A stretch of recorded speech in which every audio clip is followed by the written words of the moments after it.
Welcome to this episode of The Martial Truth, my interview with Walt Young Sensei. Walt's a Navy veteran. He's trained in Matsumura, Seito, Shorin-ryu, the Hohan Soken lineage, and he's also a student of Ufuchiku-Den, Kobudo, under Isa Sensei. He'll be hosting a seminar with Isa Sensei next year, which there'll be information for that in the details section of the video. Very interesting interview. I enjoyed doing it. I'm hoping you like it. So two different styles that aren't as well known, outside of Okinawa, and even on Okinawa, they're a little bit smaller. So I think people will find it interesting what Walt has to say.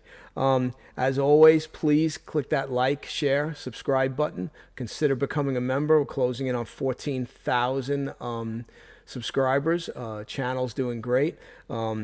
I have another interview scheduled for next week with Hunter Chip Armstrong, which I'm sure many of you are going to find very interesting. Hunter Chip Armstrong was a friend and student and colleague of Don Draeger Sensei. He has vast experience in the martial arts, along with the study of hoplology, which is combative arms. All right, and the interview was very interesting. All right, so I think you'll like that one, and that'll be next week. All right. So without further ado, here's my interview with Walt Young. Walt Young, welcome to the Martial Truth Podcast. Thank you for having me. So Walt Young lived on Okinawa for several years. Veteran of the Navy, correct? Yes. Okay. Studied karate and kobudo there. Different styles from what, not the main stuff, especially the kobudo. I thought it'd be a good idea to have him come on. It's a different topic for the channel, and also his teacher in the Ufuchiku-Den kobudo is coming next year for a seminar, and we'll talk about that during the podcast too. And without further ado, Walt, why don't you introduce yourself, give people your background, and then we'll take it from there. Okay. Well, I started in karate in the late 80s in Motobuha Shitaru, a small town in Georgia where I grew up. Did that for about 7 years until I joined the Navy, and then was stationed in Yokosuka, Japan. Did a little bit of Iaido while I was there, but pretty busy out to sea. Got transferred back to San Diego. A little bit of time of doing a little bit of Ryu there in San Diego, Chula Vista area, and then got out of the Navy for a short period to go back to college. And it was during that point that I met my first Matsumura Seito teacher, who also taught some of the Kojo-ryu at the time under Yabuku Sensei. I was with that group for a short period for a few years, until I moved my next assignment up to Maryland, and I started training in Wei-Churu for several years under Shihan, Rick Lestrito, who was under Shinjo Kiyohiro at that time. And then following that, I met my current Matsumura Seito teacher, Ricky Rose, and have been with him ever since. I moved to Okinawa in 2011. And of course, like most other people, I had seen the first issue of Bugeisha magazine and had read about Isa Sensei and the weapon. So while on island, I trained with one of the students of a longtime student of Soken Sensei of Matsumura Seito. Most people have never heard of him, Toma Isao. And I trained with him at his home for just over 2.5 years I was there. But I also trained privately with Isa Sensei and one of his students the entire time I was there. And I've still continued to train Ufuchiku-Den under Isa Sensei, and also Matsumura Seito under Sensei Rose. Okay. So let's talk. Why don't we talk about the Matsumura Seito first, and explain what the lineage is and what makes up that system. Who the big names are in this system, which I'm assuming Hohan Soken's the big name in the system, who most people probably have heard of, but may not be aware of, where exactly that lineage lies and where it comes from. Obviously, must come from Matsumura, correct? Right. Right. So maybe the kata that they do and different things, and just explain us the background of that system a little bit. Okay. So the system was named by Hohan Soken, who began training in karate with his uncle in the first decade of the 1900s. And his teacher was Nabi Matsumura, who was supposedly the grandson of Bushi Matsumura, Soken Okay. Matsumura. So this is considered the family lineage of the Matsumura family karate. And Soken Sensei trained for over a decade with his uncle. And then in the mid 1920s, he actually immigrated.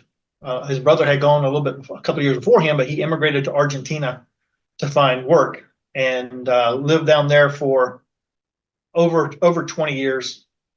And at that time, there was a large Japanese community in Argentina. There was. There's a large group in Brazil. Right. That was the biggest one. Of course, Hawaii had built up right Right. around that time with immigration, because a lot of these guys had grown up farming in the fields that grew sugar cane, the same thing they were producing down there in some of these tropical environments. So, of course, with him moving to Argentina and staying down there for 20-something years, he missed all of the catastrophe and carnage of World War II with the Battle of Okinawa and things. And he returned in the early 1950s to Okinawa, and he tried to find some old friends. He found a few that he knew of, and of course, when he left, there were really no dojos, no gis, no belts. None of that existed in Okinawa. So to him, this was a foreign concept coming back, right? You train with family, you train with somebody in the village at their home and something like that. So it took him a while to get adapted to that, and he took on a few students. And one of his first students was a guy named Edakaki Seki, Okay. who would later become the president of a couple of the Renmai Ringokai in Okinawa that existed in the 60s. And Edakaki Sensei had trained for a little bit in Goju-ryu. I want to say it was with Higa Sensei. Okay. And then another early student was Inoue Mitsuo, who's most people outside the style had never heard of. But whereas Edakaki Sensei later on also had exposure to Kobayashi and some other things, Okay. he was the oldest, so could technically, according to custom, the senior student. But Inoue Sensei was the one who started with him and trained with him the entire time. Okay. So he's kind of, I hate to use the word pure, but the one who just focused on Matsumura Seito trained the longest. Well, as you say, orthodox, right? Orthodox, right? Right. You hear that term a lot when it comes to the particular style you're talking about. Right. So. And of the students that Soken Sensei had, of course, most people, when you mention Matsumura Seito, the name they know of is Fusei Kisei, right? Who was one of the first to teach on the basis, along with a few years after Shimabukuro Sensei, right? Missionary. And it was Sensei James Kaufman that was the first American, I think, in 1959, 1960, that started training with Kisei Sensei when no other Americans were really there.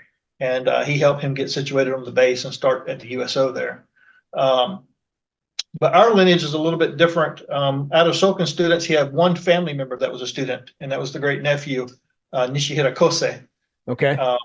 And so what I discovered as I asked more questions and I watched people move in Okinawa, like I said, Soken Sensei was kind of an older mindset of the way he did things.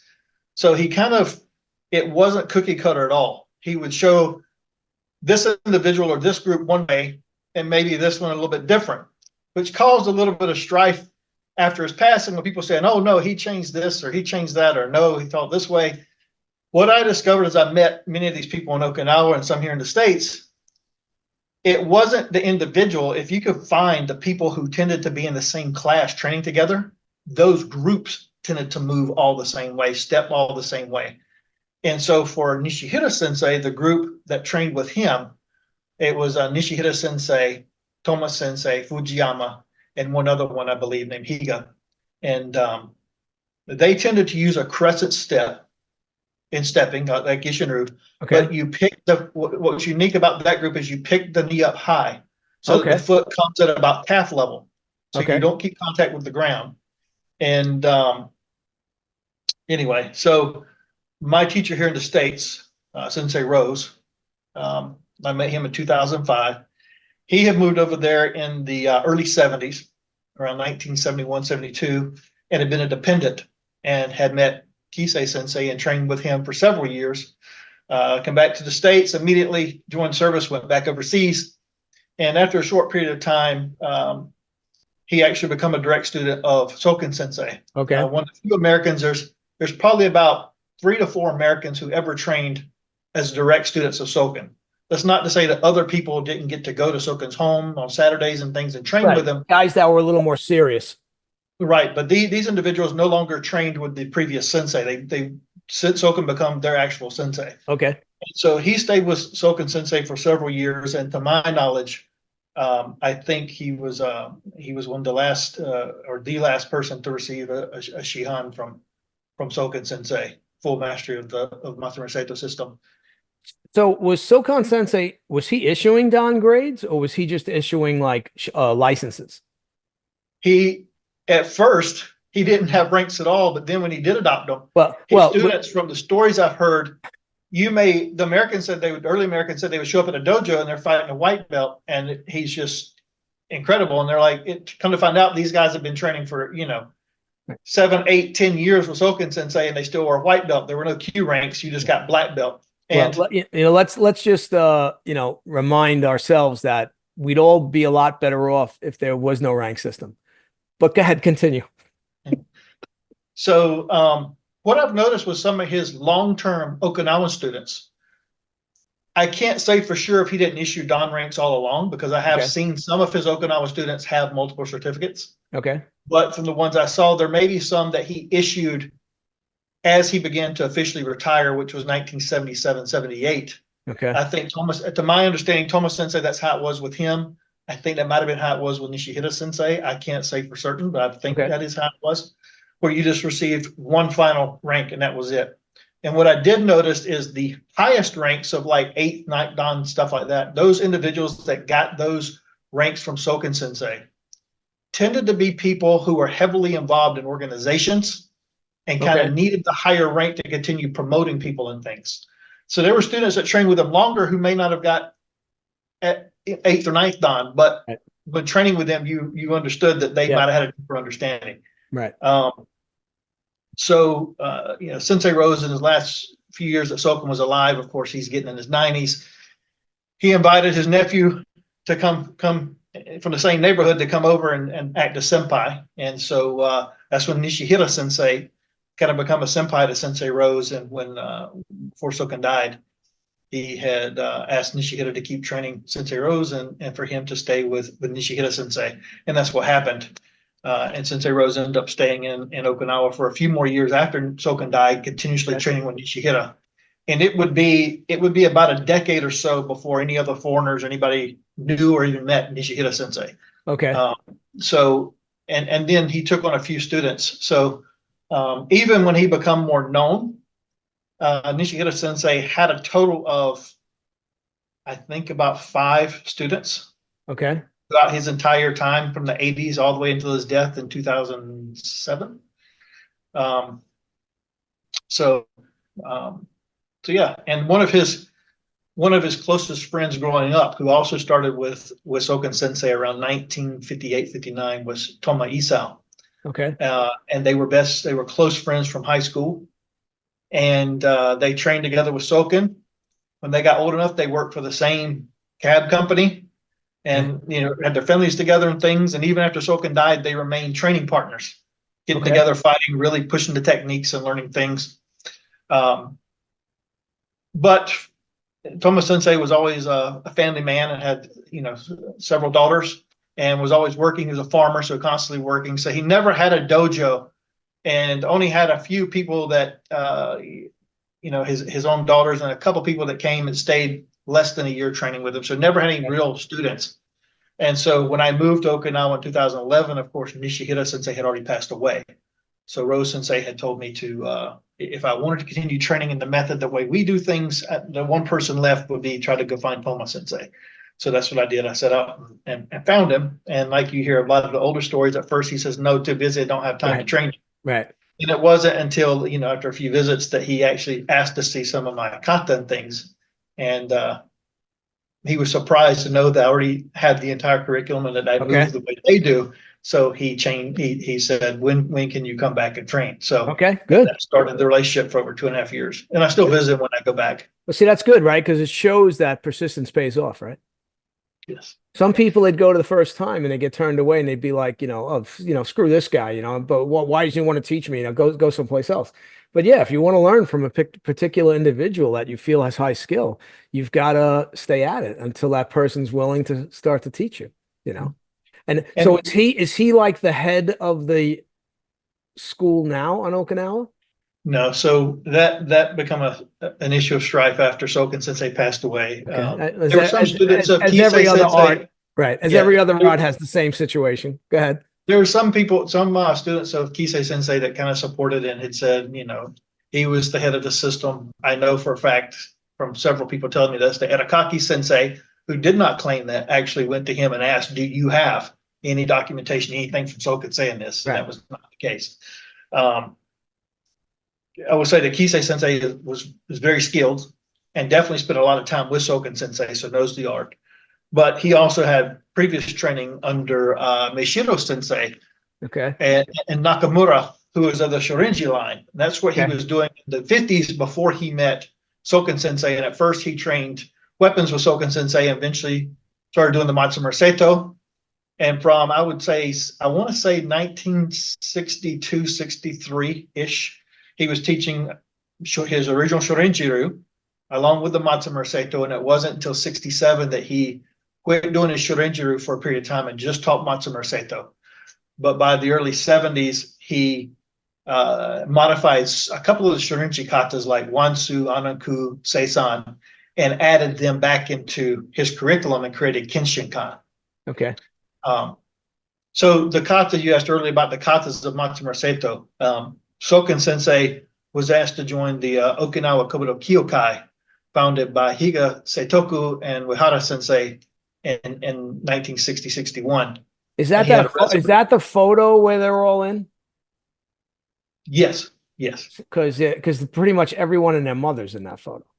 Yeah, that's my favorite. One of my favorite early photos. I have it sitting right here beside me. Yeah, because even in Isshinryu, you've got some of the Americans. The early Americans are in that photo. So that's a great photo. So I managed through Hokama Sensei. He also knew Soken growing up and grew up in the same neighborhood with Nishihira and Soken Sensei. As a matter of fact, Hokama Sensei, who runs the Karate Museum, right, Hokama Tetsuhiro Sensei, he was lifelong friends with Nishihira as well. Okay. So anyway, he had a copy of Soken's handwritten resume, martial arts resume, that I managed that he shared with me, and I'm working on translating it or have translated it. And he states in there that from Nari Tanmei, the term Tanmei means honorable old man, right, or elder. He had learned Pinan Shodan, Pinan Nidan, Nahanchi Shodan, Nahanchi Nidan, Pasai Sho, Pasai Dai, which are unique versions for our system. Chinto, Dohai, Goju Shiho, and Ume Kusanku. He says a Kusanku, and Hakusura, which the Hakusura was kind of unique within our lineage of the Shorin-ryu styles. So I also had a chance to meet some of the older people, and I asked about the Kusanku of Soken Sensei because it's unique. And they all told me he used to call it Ume Kusanku. Okay. And there's a conversation, I forget what year it was. I want to say it's in the early 60s between Nagamine Shoshin and Chibana Shoshin Sensei, where they talk about this term ume, and it's the female equivalent to tanmei, the honorable lady. And although I asked the question to Noai and some of the others, like, do you know if this meant Soken Matsumura's wife? Because she was known to be a martial artist too. Right. And it's like, that's what we assume, but Soken never directly told us this is her version down to her grandson. But Soken always used to call it, when he first started training us in 1954, we would all say Ume Kusanku, which eventually went away. We just say Kusanku. Right. That's interesting though. I mean, because it makes sense. Why would you call it that? Right. I mean, right. It makes sense that maybe it does come from the wife. Yeah. So. So there are certain katas that we have. There are certain individuals that say our style is purely Bushi Matsumura's karate. Okay. But obviously from Ume Kusanku, it's not necessarily Bushi Matsumura's version. Right. And there's speculation about the Pinan Shodan, Pinan Nidan, right? That's supposedly Tosu. Some people have taken it from the Matsumura Seito side and said that no, maybe these two katas existed before, and that's where the whole topic of Chanin come up, because at first people knew about these two Pinans from Soken Sensei.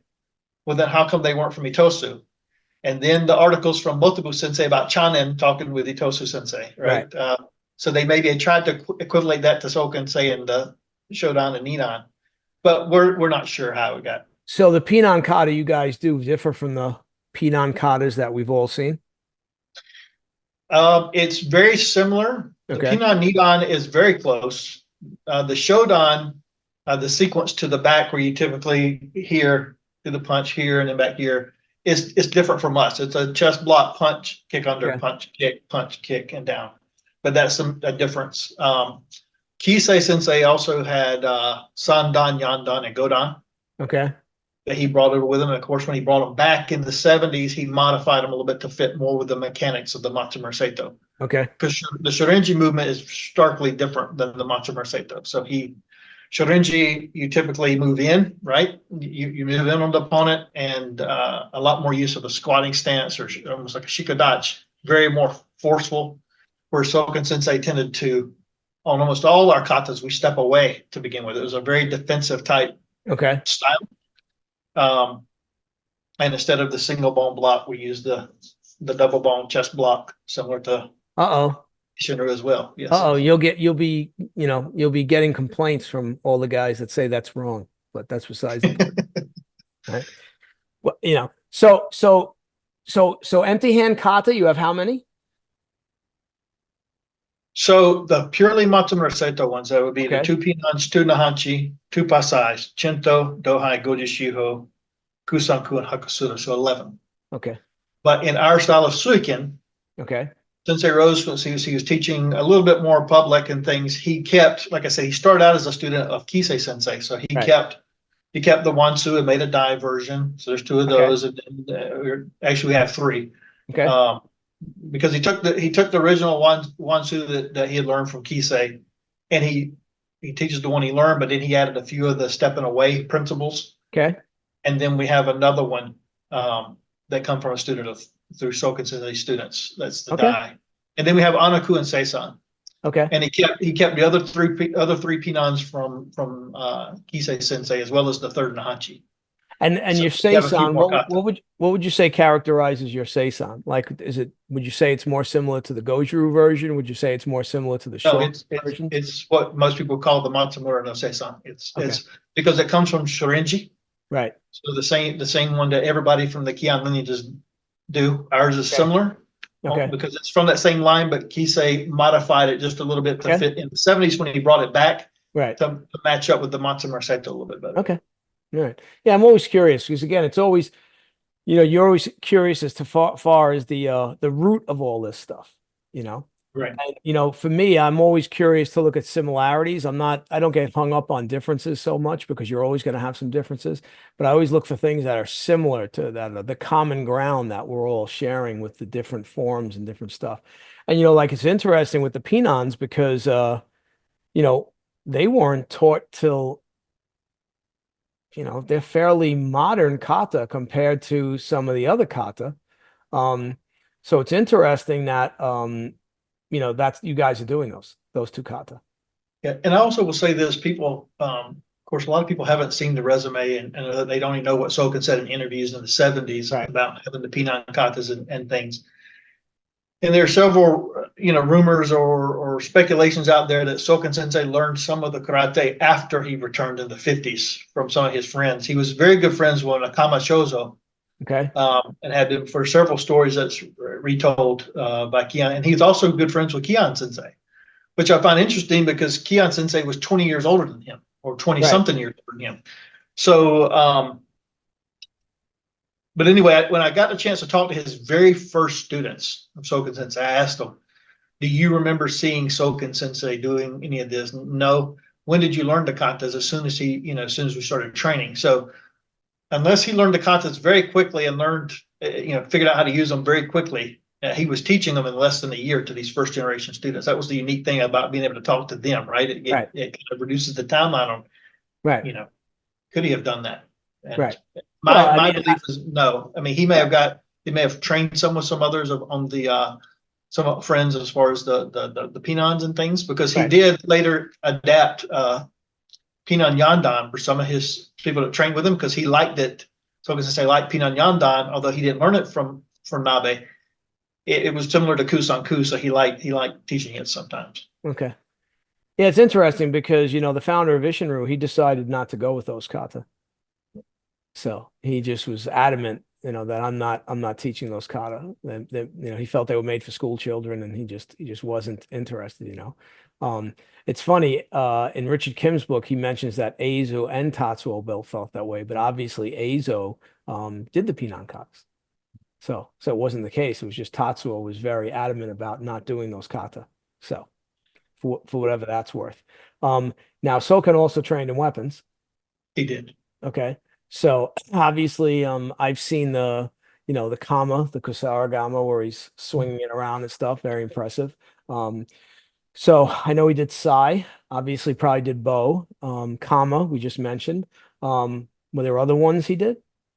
Yeah. So the only formal training as far as kata and stuff that goes was just with the bow. He Okay. trained with a man named Kometsu Ushi, who lived close to Gaja village where he grew up and trained with Nabi. And he trained with him.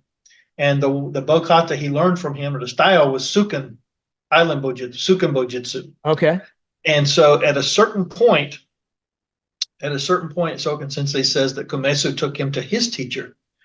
And the only interview where he mentions this was by Strada Sensei, which a lot of people have seen that interview with Soken as well. It's been translated from Spanish, because Soken Sensei became fluent in Spanish from living in Argentina for 20-something years. Of course. And Estrada Sensei and him did the interview in Spanish.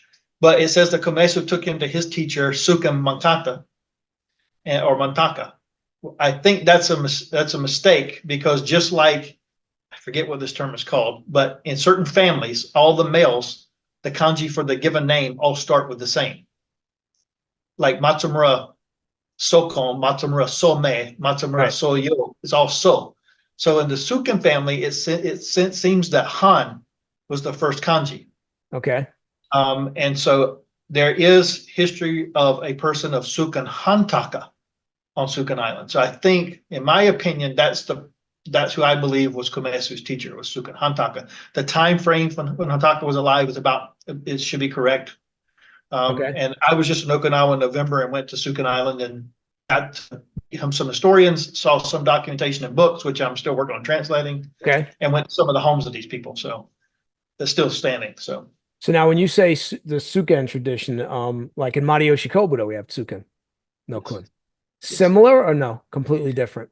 Actually, yes, I wrote an article for Bugesha magazine about Suken Bo Jitsu Ekudi, where I try to tie all this together. And I want to say to everybody, while I got you here, after my visit in November out to the island, there are a few things I made some mistakes on. Oh my God! Someone admitting a mistake in martial arts. Refreshing. So it's research, right? And of course, you can try to defend your mistake, or you can do the academic way of doing things and say, "Hey, this is the evidence that's before me at the time. Right. I've been out in the field. I now saw something that tells me that was completely wrong." I have proposed, and I try to do this too. I tell people this is my idea of what I think. Please, this is an area you could go research yourself. I don't say this is a fact. That's what I tried to avoid in that article that I wrote. And one speculation I had was that this Lord Suken, that had, for whatever reason, had got exiled. There's different legends to it, out to Suken Island, and he trained Azato, who become the nickname Suken Akachu. But he did it he was older at the time, because supposedly he worked for the court. So the question is, if he already had martial arts training, did he pass it on to any of his family while he was still in Shuri? Right. That would have continued line in Shuri besides what was taught out on Suken Island through Suken Akachu. There should be two lines. Right. And there's another gentleman who was interviewed in the 60s, late 50s or 60s, by Miyagi Tokumasu, who's still alive. Miyagi Sensei is. And the man he interviewed was a man named Nakamura Kame. And there's a photo in this book from the 70s that Miyagi Sensei wrote on karate history, where he's standing in the front yard of Nakamura Kame Sensei, and he's looking over his shoulder, and Nakamura's showing his techniques. And supposedly he inherited or learned Bojitsu from the Suken Hantagwa Hantaka lineage. And he was a few years older than Soken Sensei, Nakamura was. In my mistake, I thought he was in Shuri at the time, but it turns out that Nakamura also lived out on Suken Island, and we actually went to his home that still stands. And I got some pictures in the yard and stuff there. Okay. So apparently, he also was out on Suken Island. So that kind of takes away any kind of proof that that was still passed in Shuri, right? So it kind of changes things a little bit. But anyway. So what other weapons? So it's the Kama. Sorry, I got sidetracked here. So that's all right. No, that's not sidetracked. All the stuff you were talking about is very interesting. So the Bojitsu, he had Bojitsu. He learned Sai techniques from Nabi Sensei. Okay. No kata, but techniques. And he later he would develop his own kata when students asked for it, and he would just call it Sai kata, and it become known as Soken no Sai, right? And he says in his 1961 resume that Nabi also had another student named Kobashigawa. And he lists that Kobashigawa taught him Tonfa. So he had Tonfa techniques from Kobashigawa Sensei, and he later, Soken no Tonfa. And he had, he lists that he did Surushin. Okay. So he did that as well. Kama. And he also learned some Nunchaku from Nabi Sensei, I believe. I can't remember if it was Nabi or Kobashigawa that taught him the Nunchaku, but he learned some Nunchaku. I will say that every student I met a Soken Sensei, when this comes up, they like, Soken Sensei told us he didn't really like Nunchaku. I'm like, okay, so he had him, he knew some techniques, but he wasn't a huge fan of Nunchaku. So, it's interesting, right? Because Tatsuo Shimabuku used to teach a kata called Kean Noai. So depending on the time you were there, if you were there early, one of the early guys, you learned Kean Noai and you learned Tokumini. Right. And Kean Sensei, according to the book McCarthy just put out on Kean, he taught weapons at his home. And at his home, he taught Tokumini no Kun. And then he taught Sai techniques and Nunchaku techniques. And it's interesting that the Kean no Sai kata, we believe with the Nishihira that Tatsuo created that kata. And that he basically just took these techniques that Kean had taught him and he put them in a pattern. I don't know if Tatsuo learned Nunchaku. I know I asked his son back in 1991 what weapons were in Isshinryu. He did mention Bo, Sai, Tuifa, and Nunchaku. And when he said Nunchaku, I was surprised. And I said, what kata? And he said, no kata, only techniques. So again, I don't know. I've never seen Kichiro Shimabuku do Nunchaku. But yeah, that's what he told me. And it's fascinating when it comes to that stuff because, it's kind of obvious that a lot of the Kobudo kata are fairly modern in terms of how we look at them. And, there's guys that, they want to make the kata seem much older. Like they think if they're older, that means they're better, which I could tell you from doing other arts. So for instance, in the Taiji I do, we have a straight sword and we have a broadsword. And when I asked Master Chen Zhanghua, I said, so, because I knew how old the empty hand forms were. I said, well, how old are these sword forms? He said, oh, the sword forms are modern. I said, well, how modern? He says, probably 20th century, right? And I'm like, oh, okay. And he says, Mike, think about it. He goes, when they were using these swords, do you think they were practicing a single form? No, they had a guy attacking them and they were working and countering, right? And this is one of the things I think people get lost in the weeds a little bit in modern Okinawan Kobudo is, well, this kata is this old and that kata is that old. It's not the kata. It's what's in the kata. It's the techniques. Those techniques were practiced at a certain point with a partner because that's what they were worried about. They knew they were going to have to use the sai or the bow or whatever against the guy trying to harm them with another weapon. So it was mostly probably a lot of the kumiwaza practice originally. And then again, as those weapons get kind of phased out, That's when they say, hey, you know what? We really like doing this size stuff. It's kind of fun. Let's make a practice set that we can do by ourselves so we can do that. And yeah, okay. And again, to me, like there's nothing wrong with that. It's the techniques that matter. Whether the kata is old or new or someone makes a kata, I've seen a couple of guys create kata where I look at the kata and I say, wow, that looks pretty cool to me. Like, what's the big deal? I mean, these other masters created kata. If you're training a long, long time and you feel that you want to make one, why not? Right. Right. But I just find that interesting sometimes the Kobudo that we get hung up on the kata being old. Well, are the kata old? It's not the kata, it's the techniques. Yeah, the techniques are old. I mean, Right. Right. they were using And these weapons. I will say one individual I've been in contact with here lately, now that I moved back to the Maryland area, is Sensei James Kaufman. Mainly talking to him about Soken's Kobudo, because when he started training with Kosei in 1960, they would visit Soken, and he was learning Kobudo from Kosei Sensei, but he also had exposure to Soken's unique way of using it. So, Okay. unlike if I have a student that I teach myself, and they've always been my student, I show them something, they may just do it without asking or questioning anything. But if you have somebody who's had some training in something else and they come there and you teach them something, the same movement, but you do it a different way, they might be like, well, why do you Yeah, do it they that can way? ask. So you 100%. They can dig a ask. little deeper into it, right? And one thing that came up, and I've asked this question many times before, and it wasn't until my last conversation with Kaufman Sensei that it kind of clicked in my head, is you see it in Sakogawa no Kun, you see it in Tokomine no Kun, and Andreas Quas has written about it before. This insure strike of up, down, strike. Right. But some people do it with the rolling, right? Right. And others, like Ishinru, after you come back, it's side side. And others do a rolling, but they kind of angle, instead of rolling this way, they kind of hit and kind of roll in at an angle like at the head like this. Right. And this came up, and he said, one thing Soken changed was not so much rolling.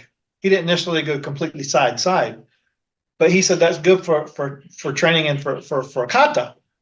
But when you hit another weapon, you're not going to continue rolling through it unless you hook or do something, right? Right. Chances are you might hit this, you're going to use the bounce back to go in a different direction. Right. And a lot of people use the bow angled like this. And Sensei Kaufman said they do too. That's from Kosei.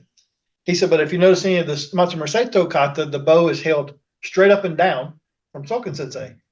And it's held below here instead of up. And, his comment to me. That's how I learned it in Ishinru. Yeah. His comment was, when you hold here slanted, it's good. It projects out a little bit more. But what are you doing with this top portion? It's a complete waste. When you do this, you can block the entire body, and you can also brace it against the ground and move around the bow itself. So little things like that, I'm trying to learn and pass that on to the next, group of people. So it's interesting. So I have Tatsuo on video doing Tokomini no Kun in about 1958 in the Yagina dojo. It's on my channel. And when he does Tokomini no Kun, in that video, he does the whirling, right? So it doesn't go side to side. And then down the road, after he trained with Taira, he did everything kind of side to side. So it's interesting. So I do it both ways. The same in Matayoshi. So when I first learned it in Matayoshi from Gakia Sensei, he did up, down, side, side. And then later on, he said you can kind of, smooth it out. And, so, one of the things I think, and I think this is an overlooked aspect, I think, with a lot of people that do what we do, is I think people are looking for one set way. Well, it's got to be like this every single time. Where I think like there's room for there to be variations in kata. So like even in like R1 So in R1 and Ishinru, there's a move where we dodge to the side and we throw two punches, right? And everybody throws two straight punches now. But Tatsuo originally did hook punches. And that's where our 14th basic comes from. So a lot of people are like, well, where's this 14th basic come from? Right? Because nobody sees anybody doing the Wansu, the original way Tatsuo taught it. But again, Don Nagel Sensei, who was a very early student of Tatsuo, that's how he did Wansu. He did it with the big round strikes, not the straight punches. And he said, listen, that's the way I learned it, and I'm not changing it, right? And Tatsuo was changing things, maybe making it a little bit easier for people. But like, so in my dojo, what I do is, I have a very set basic way of teaching all the kata. And then after people make black belt, I start saying, all right, let me show you something else. And then I show them, and they're like, well, wait, well, Sensei. I said, they go, this makes a little more sense. Like, this is a little bit more combative. I'm like, yeah, yeah. But in the beginning, you've got to get the basics. You've got to capture it in your body, the structure, how to clearly move, how to generate power, how to maintain your balance. Okay, now you made Shodan. You got your foot in the door. You've accomplished the basic ability. Now we're going to elevate it a little bit. Let's see if you can do this. And I found that with all my good teachers, whether it be Kichiro Shimabuku, Gakiya Sensei, even in Katori Shinto-ryu, Sugino Sensei show us one way, then he goes, okay, now I'm going to show you the next level. And it's the same in the Taiji. And I think it's one of the things that I think in a lot of modern Okinawan martial arts is a little lost. Everybody's looking to do that one way. And even the first generation students in Isshinryu, they're still doing the kata the way they learned it from Tatsuo in the 1950s. There's been no change in their kata. And when I did Seisan in front of Kichiro Shimabuku the first time I went in 91, I did Seisan where I stacked my hands, I turned, I blocked, punch, punch. And when I finished, I was Nidan. When I finished, he looks at me and goes, why are you doing kata like a white belt? And I stood there and looked at him, and I didn't even know how to respond, Walt. Like, I didn't even know what he meant. And then he showed me, and he said, why are you still stacking your hands? That's for beginner. Like, no, there's no stacking your hands. From here, you move right into the next move. There's no bringing the hands to here. And pretty much every first generation student I see of Tatsuo still doing the Seisan are still stacking their hands. Because why? Because they never went back, and they might not have been shown the next level. They weren't there a long time. And to me, that was like a punch in the face moment, because I said, okay, so wait a second. So now I know in other arts I do, there's levels. And now obviously there's levels in everything. So I always find it interesting, the saying they say on Okinawa, I don't know if you've heard this, but I'm sure you have, two-way okay, right? Yeah. Two-way okay, right? So there's more than one way, right? And I think I think it's good to have multiple ways of doing different moves and different things. And I think it makes it more interesting, and it doesn't make the kata get stale. Right. You can practice it a few different ways where it makes it, you still keeping an interest, Right. And So, Sensei Rose says all the time, it's like being a sculptor with a chunk of granite, right? I can't all of a sudden poof, there's a statue. I've got to chip over here, and then okay, I got to get the bulk stuff done. right. That's the Q rank, right? Right. Start chipping over here, a little bit over here. Once I got some structure, then we can start doing other things.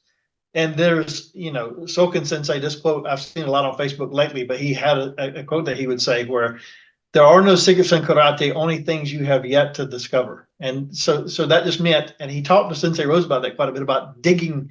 Nobody wants to dig into their karate, and that's, it's not secrets. It's just, have you trained it enough? Are you thinking about it enough? Are you really exploring it? So it's funny. You know who Motobu Naoki is? Yes. Okay. So I joined Medium. I read his stuff every day.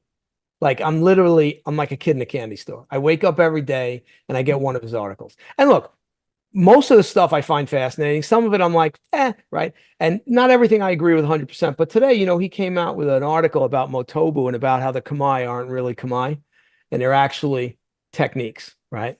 And, and he said virtually, everyone in modern Okinawan karate is teaching that these hand positions where, like this and stuff that's just a kamae. And he said that, and Motobu Sensei said that wasn't the case. They weren't just kamae; they're actually techniques. And I'm sitting there reading this, and I'm thinking to myself, well, I've been teaching that for over 30 years in my Isshin, but that's not how I was taught. I was told, oh, this is a kamae, or the classic one I was told is, yeah, well, when you get to a kamae, that gives you a chance to rest, like that gives you a chance to catch your breath. And I'm like, but whatever, right? But then as I began training and I started looking into the application practices, and then again, I was a police officer. I was in a lot of hand-to-hand combat, a lot. Okay. And that totally change my martial arts. Like, and I said to I said, no, a lot of the stuff I've been told is just not, can't be correct. It just cannot be correct. So yeah, so I find it, I agree with you, your teacher 100% that I think a lot of modern martial artists do not dig into their art, like really take a deep dive and really try to figure things out, figure the best way to move, figure out how can I use this move in the kata, and is there, can I use it in multiple situations? Can I use it in this way, in that way, and just tear things apart and figure it out. And that's one of the things, and I'm definitely not seeing it on Okinawa. And one thing that Soken, I went and when I was living in California, I went down and talked to Oshiro Sensei, Okay. who lived in the, who does the Yamane-ryu, Right. Chinen Yamane-ryu. And, you know, his teacher, Kishaba Sensei, had gone and trained with Soken Sensei for quite a bit, mainly weapons, but also as a little bit open hand. And he was known for Matsuyashi. And there's other very early Matsuyashi folks that went to Soken Sensei, Taba Sensei, Kina Seijun, different ones. And even there's some pictures of Hokama Sensei standing in the living room of Soken Sensei. Okay. And he does Dojuru, right? Right, right. And I asked all these guys, I was like, why were you there? You know, and they said, well, Soken Sensei was known as one of the older teachers that if you wanted to better understand the application of your techniques, no matter regardless of kata or style, the seniors would say, go visit Soken Sensei. And so he would show them little things like we talked about with the taiji that you do, right? Right. Some of these minor little structural things that are very important, or the timing, or the body movement, and he would show them those things to make them more efficient in the application of their techniques. So Right. that's one thing Soken Sensei was known for, as well as having an older version of Kobudo also, Right. his Bojutsu and things. Well, it's interesting because the last time I was in Okinawa, I was training with Yogi Yosei at the Budokan, and there was a translator there. So I got to ask Yogi Sensei, I said, Sensei, what's the difference between when you started training? He's 90, so he's been training a long time. What's the difference when you started training compared to now? And he said, Michael, when I started training, I was taught that as soon as I put my hand on the doorknob to open the door to walk out of my house, we had to be ready. And he says, now on Okinawa, it's about tournaments. And he says, and if you're karate, if you're not producing people that are winning at tournaments, they say, oh, your karate is no good. And he says, and this is exactly what he said. He said, Okinawa karate has painted itself in the box, into a box. Now, how's it getting out? It's painted itself into a corner, right? How's it getting out? Like, what's gonna, and I understand it though, because again, like most of my adult life, I was dealing with violence on a day in and day out basis, right? So when you're dealing with violence on a day out and day out basis, your martial arts better get pretty good. Because again, like as a cop, you lose the fight, they're taking your gun, there's a chance they're going to blow your brains out, right? So, so it changes you mentally, and my martial arts are changed because of that, right? But the problem is a lot of stuff will wind up getting lost on Okinawa because there's no threat there. It's such a safe island. There's little to no crime. So there's nobody going down to the red light district anymore, I don't think, and getting into fights on Friday nights. I mean, maybe there are, but when I was there, I didn't see that was a thing anymore. And I think so. In one hand, I think it's okay because the society's not violent, and that's always the best. But on the other hand, we're doing martial arts. And if the systems are weakened because there's not that edge anymore, it becomes a problem. And one of the things I'm noticing, and you can respond to this too, is it seems that in the West, there's more people interested in doing the more combative and I want to say, the original method of karate, looking for the answers. Okay, how can I use this move in an actual situation?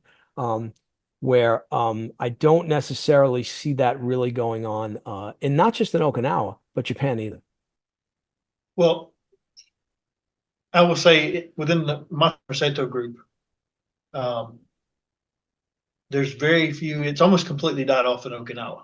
The few people I know, Tomo Sensei's even retired. Nishihira's passed away. Kuda Sensei passed away years ago. His son is still training, but I think it's just a small little group there. Inoue Sensei has passed away. I was going to have an interview in November with several of the very earliest students of Soken Sensei that I had ranged right before COVID. I didn't make it back in time. I met with his brother, and he said, unfortunately, all 4 or 5 of those gentlemen have passed away.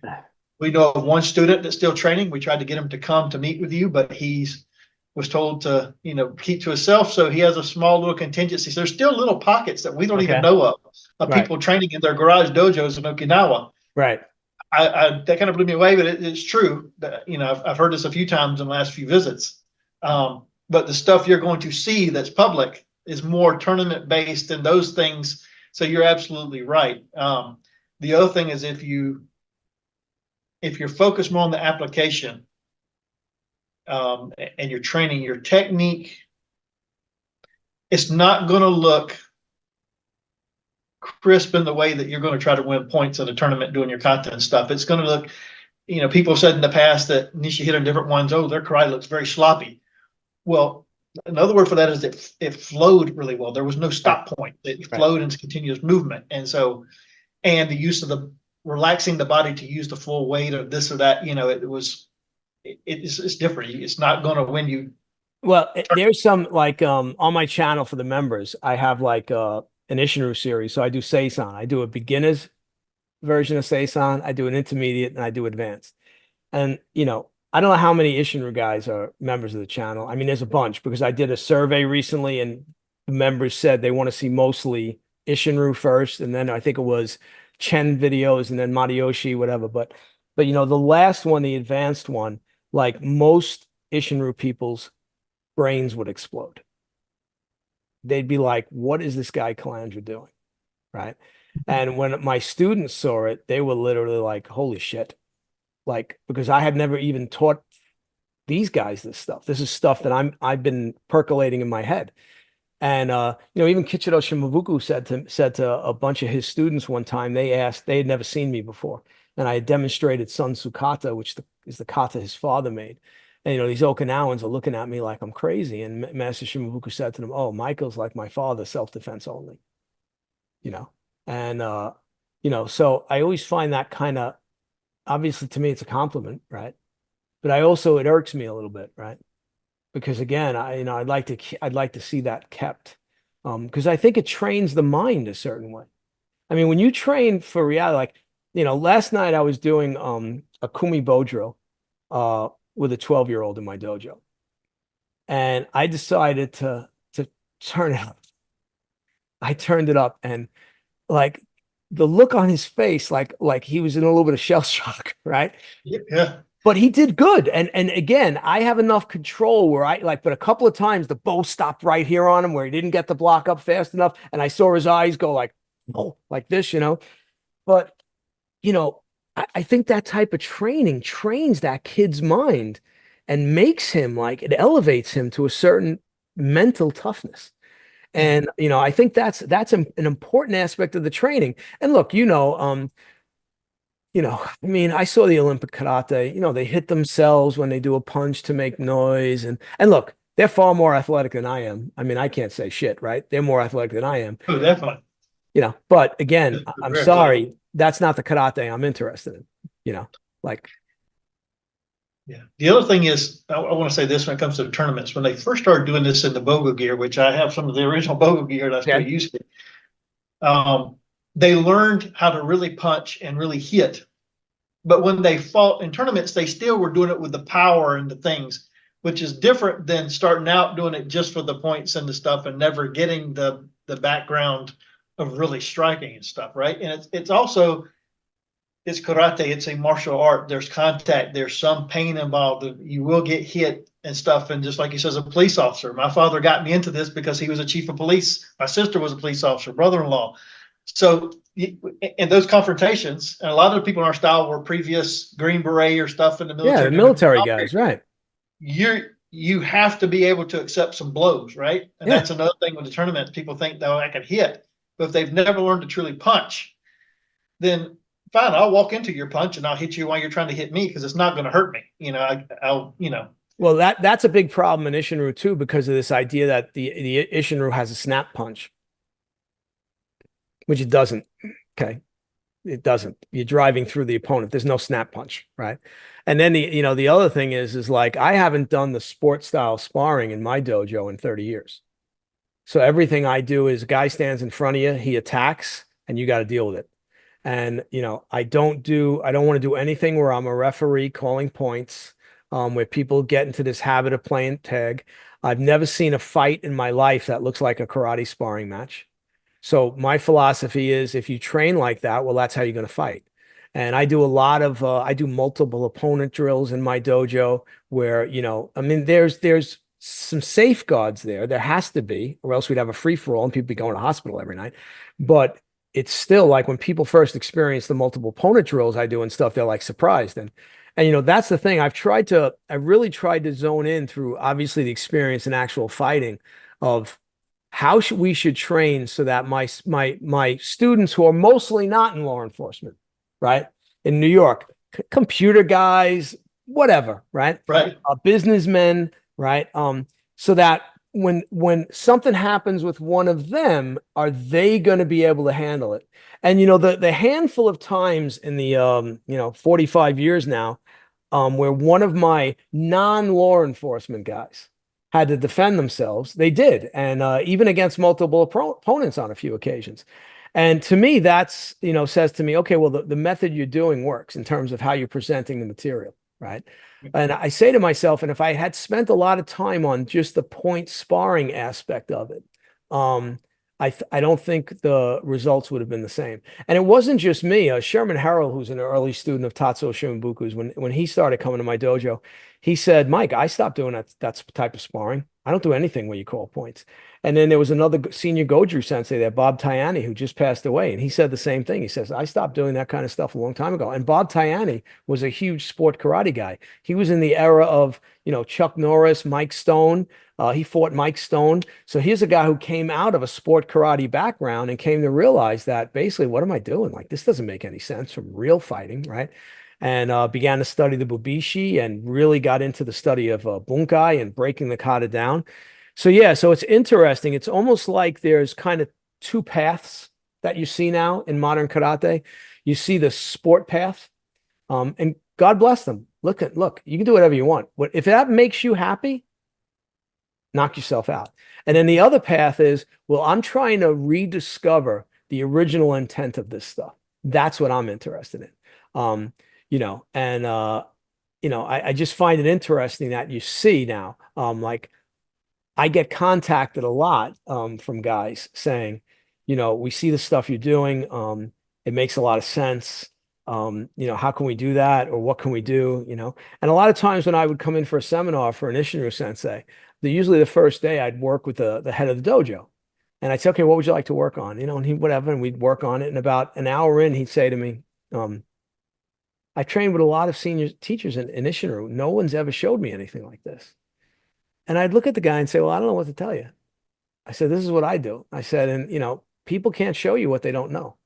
And that's you only teach what you know, right? Yeah, and that's become one of my sayings too. You can't teach what you don't know.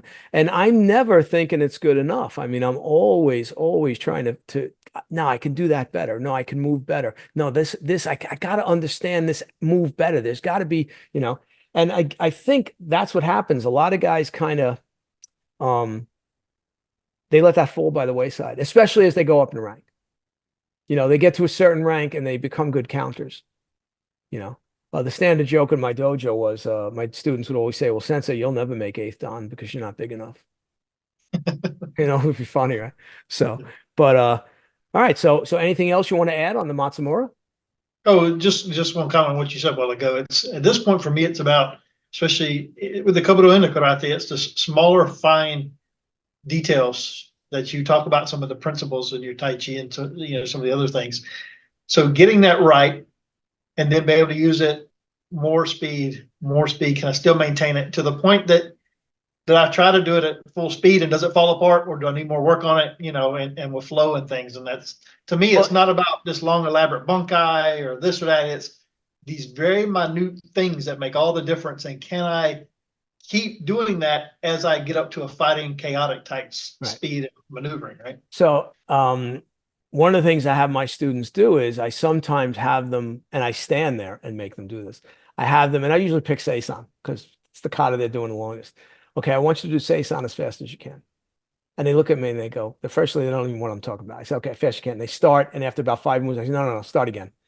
Fast as you can. I want you to get from the start of this kata to the end of this kata as fast as you can. And they can't even get halfway through it before they're a mess, right? And then I say, this is another aspect of training. Sometimes you got to just forget technique and just like let it go and see what happens. And then, of course, you dial it back and you realize where you're not moving well. Why in that move could I couldn't move that well when I was going that fast? And you dial it back and work on it. And yeah, I will say my Taiji master Chen Zhanghua, he opened my eyes to a lot of things. And to me, I say all the time, it's not just Chen Taiji principles, it's universal principles.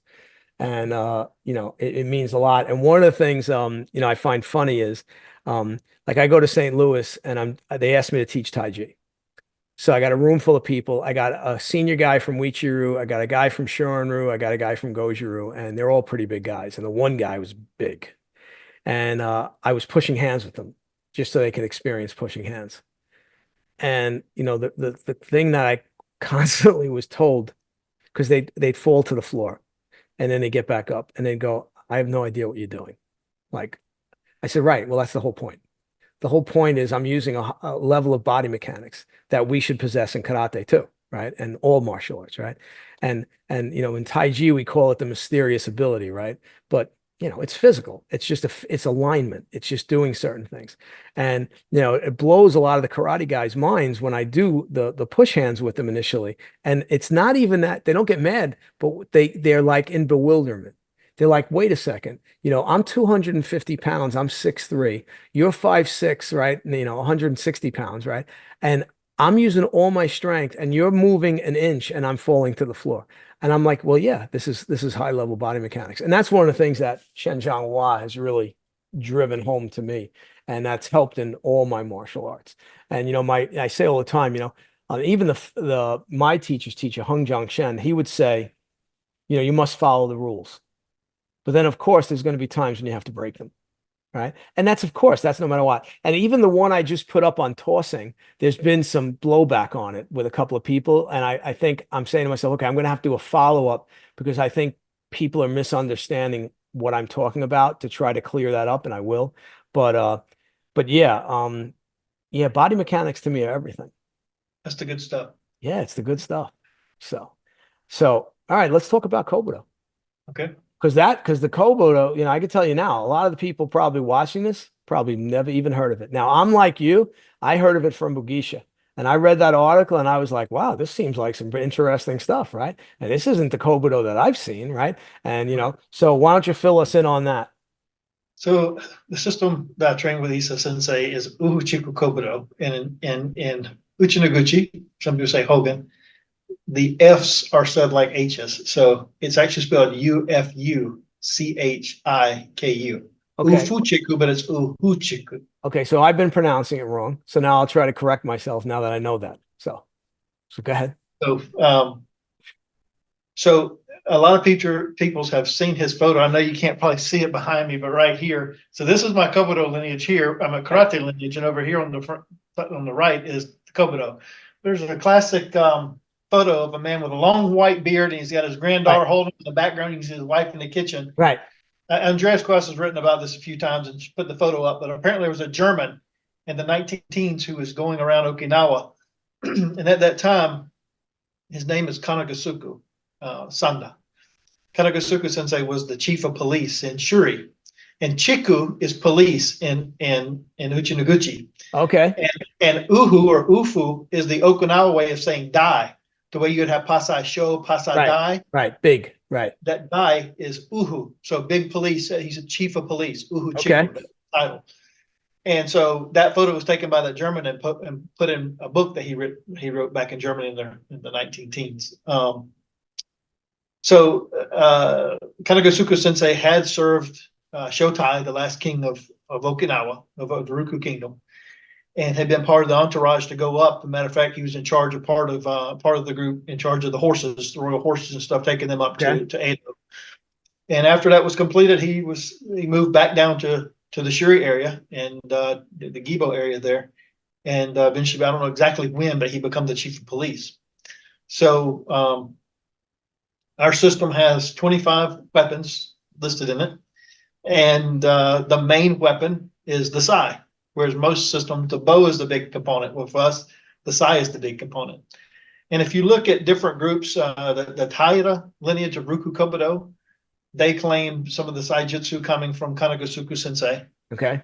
And several others. So a lot of the sai, regardless of what system you do, is somewhat attributed back to Kanagusuku.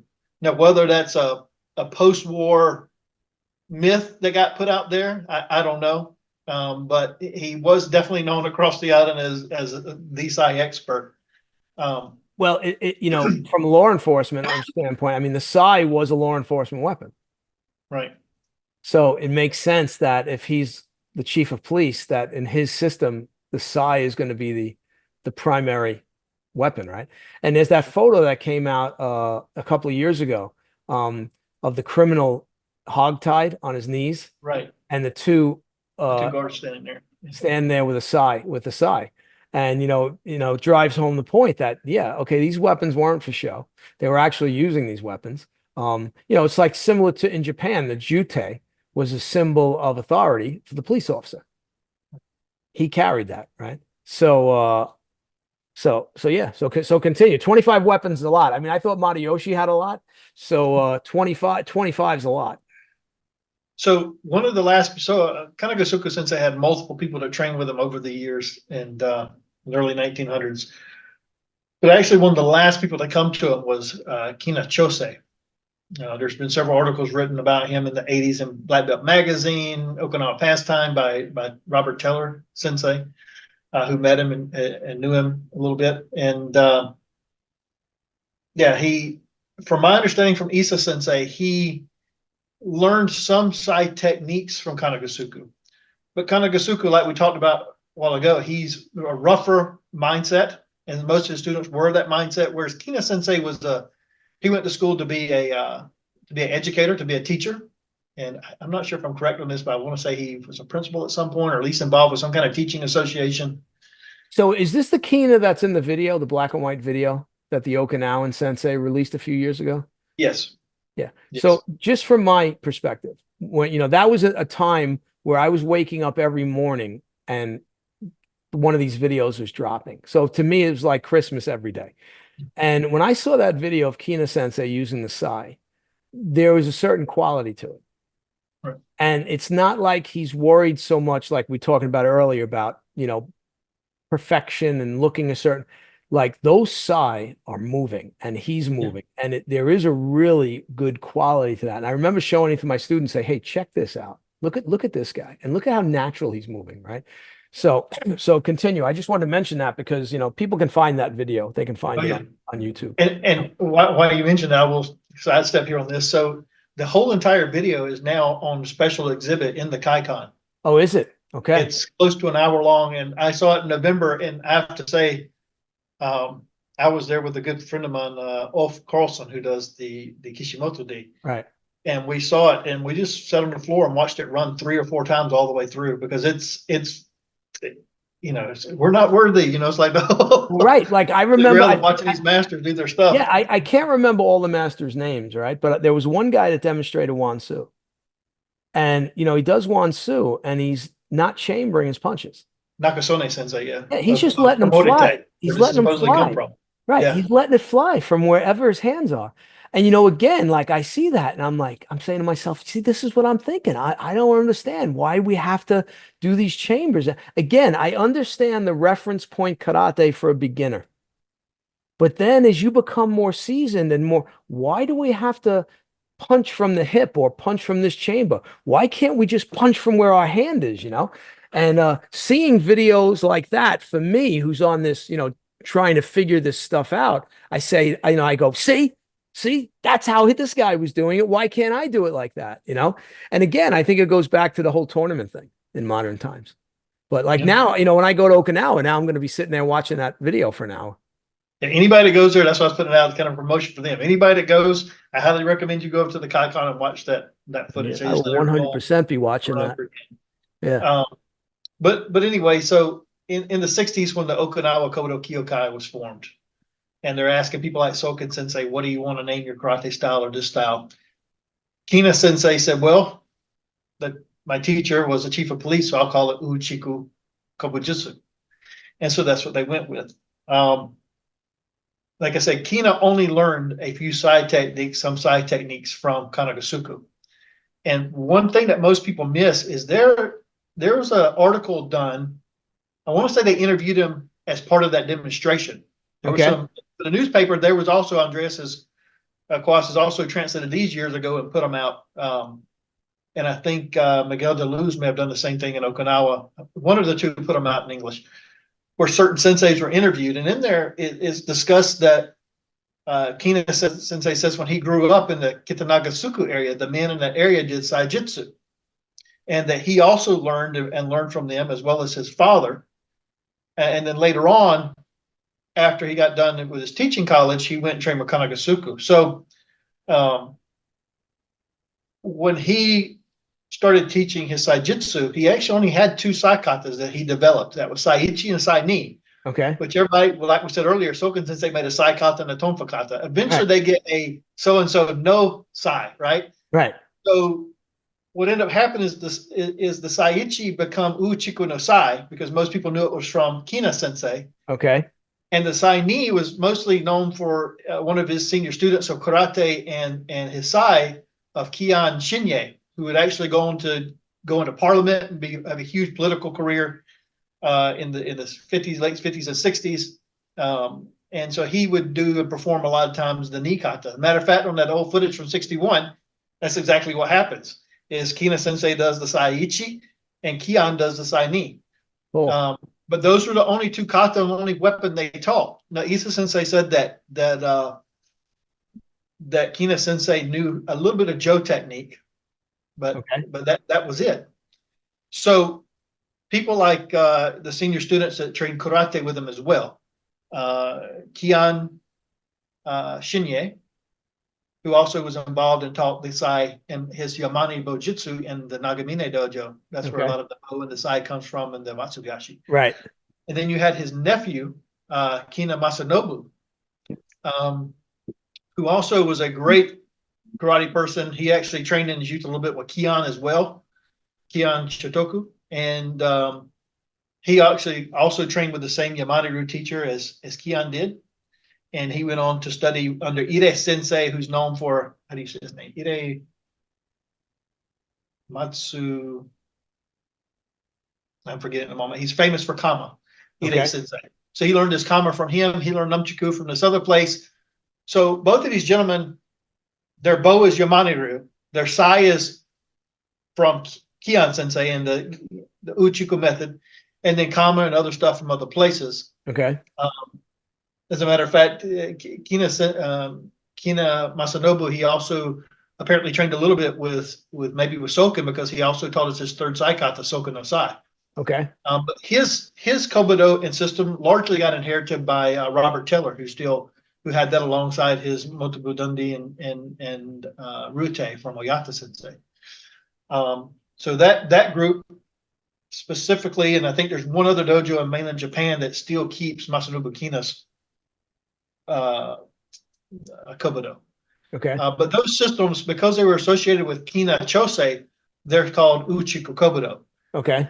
Same thing with Nakamoto Kichi Sensei, who's very famous 10th Dan in Goju-ryu, Right. one of the surviving students who trained very young with Miyagi Shojun, and then along with Miyazato. His Kobudo teacher, although he did Goju-ryu and Kina Sensei did Shorin-ryu, he learned Saijitsu from him. And then later on, he became a student and trained actually a little bit of training with Isa Sensei after Kina died. Okay. And then he also trained with Kean Shinyei. And after Kean Sensei finished his political career, he went back and was promoted to 10th Dan in Okinawa and stuff for his early contributions in the 50s and 60s. And he formed an organization. And a lot of people don't realize this, but that's actually the organization that Nakamoto Kichi became the vice president of. And Okay. so when Kean died, that's the organization that he now is the president of. That was actually Kean Shinye's organization originally. Okay. So these other groups, they have Bo from over here, Kama from there, different places. But with Isa Sensei, what's unique about him is he said that, he had been training with Kina Sensei for over 10 years-ish. And he was around 19 or so. And Kina asked him one day, would you like to go meet my senpai under Kanagusuku? Now, keep in mind, most of them had died in World War II, all of Kanagusuku students. Right. And so he took him to him, and his name was Tokashiki Sabaru. And he said he was a very rough character, kind of mischievous a little bit. And he was he was a recluse. And he said he could be kind of a very strict and tough teacher, kind of cruel at times. And at first he didn't enjoy it and started to leave. And Kina said, no, you should stick with it. But once Isa showed that he was going to stay with him, he quit letting everybody else come and he trained him. And he told him, I need you to quit doing karate for a period of time and just focus on the Kobudo. So as has been discussed multiple times by other historians in Okinawa, in the kingdom period, you would learn the weapons, and then your open hand, the T, the Ryukyu T, would come from the use of the weapons. It was the open hand portion. And that's how it is in Ufuchiku-Den through Isa Sensei, and what Tokashiki taught him is we do the weapons, but then there's also T that we do, and also a little bit of dance, Ryukyu dance and things, because it's similar structure, just like in the Motobu-Dundee. Right. So after he completed his training over several years, he'd come back. And before, this was a good 10 years or so before Kina died, Kina Chosei.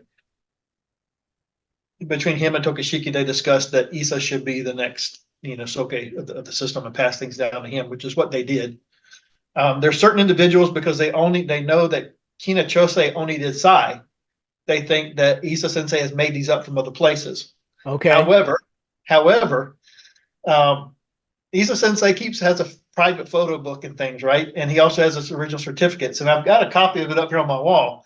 But in 1971, he was presented a scroll or a certificate from Chosei Kina that lists all the weapons of the system that he had learned from Tokashiki. Okay.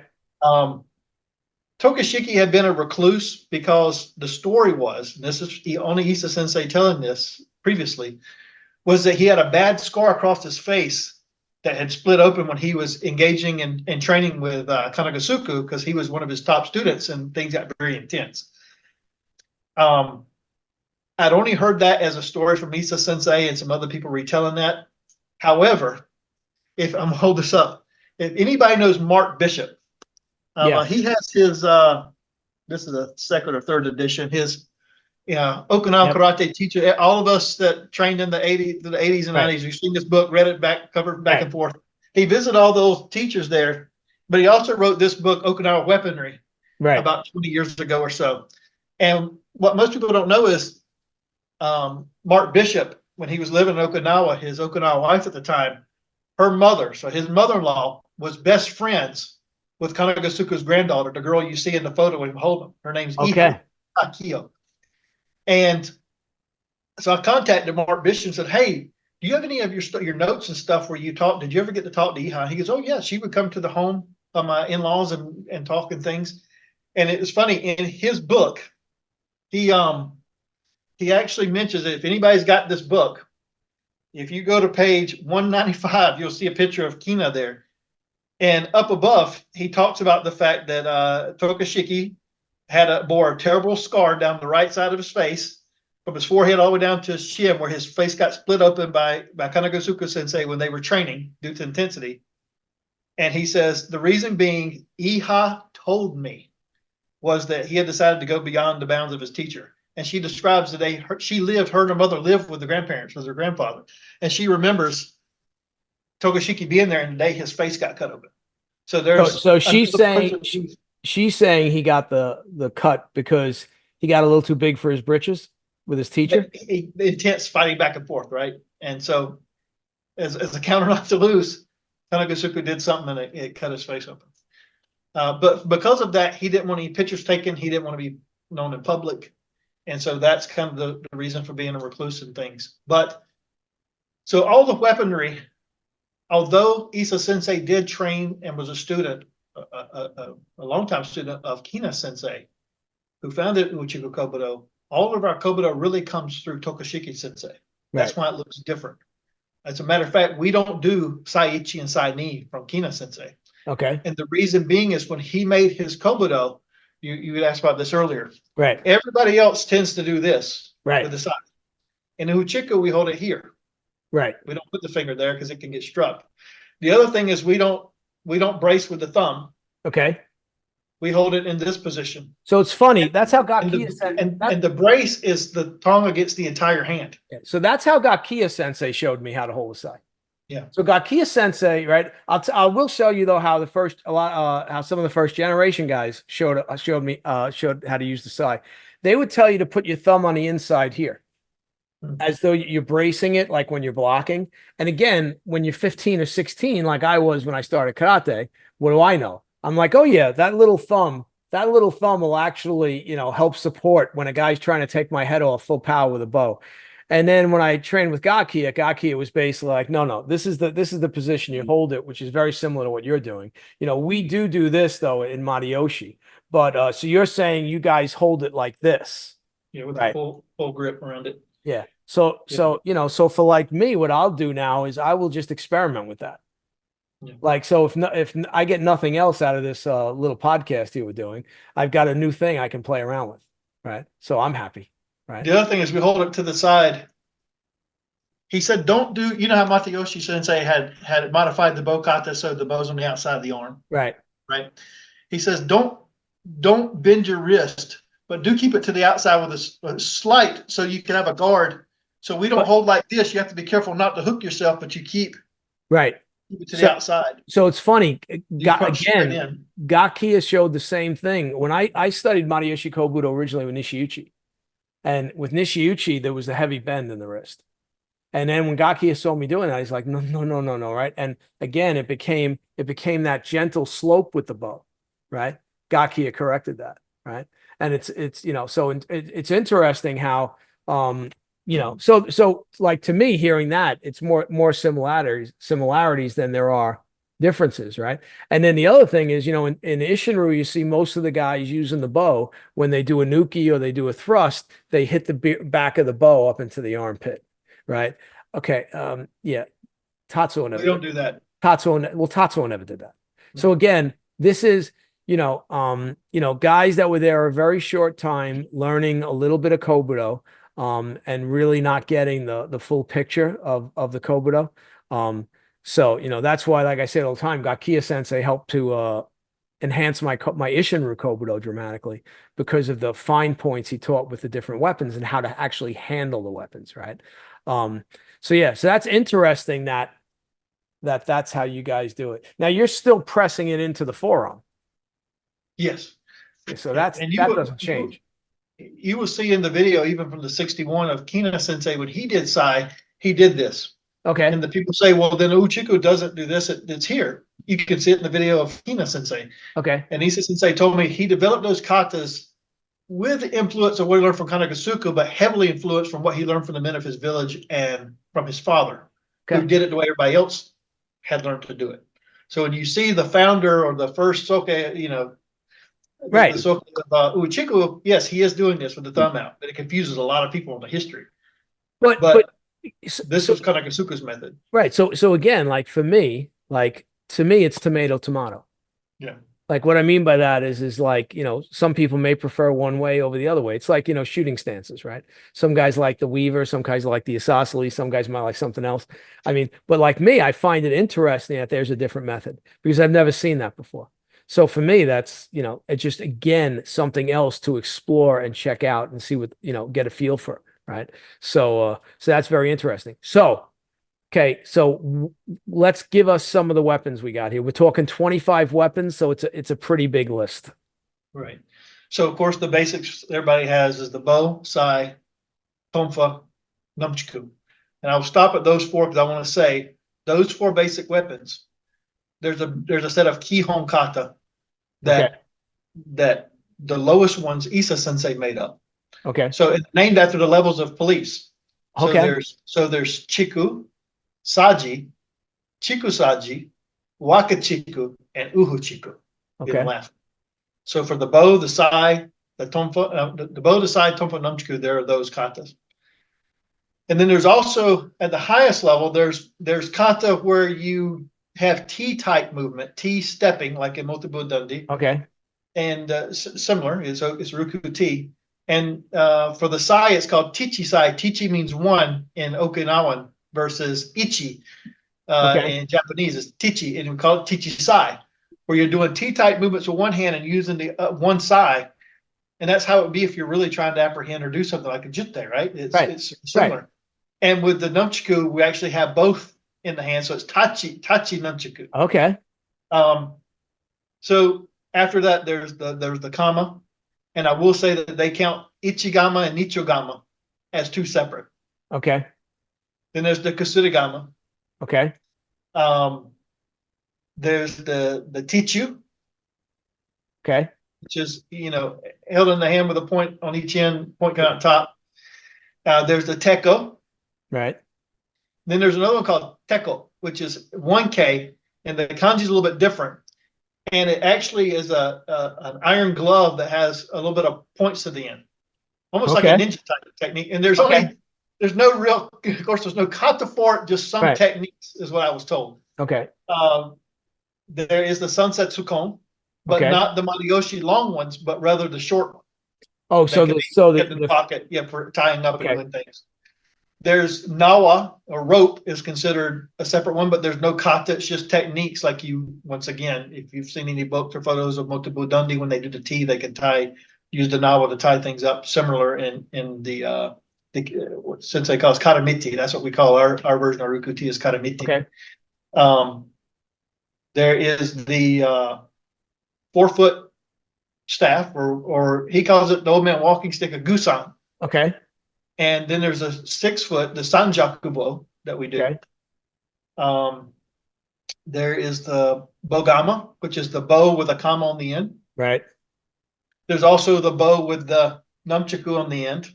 Okay. Some people call rinkuan.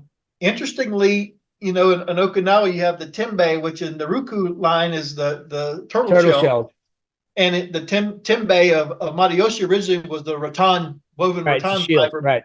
Very big, right? In Hong Kong and stuff.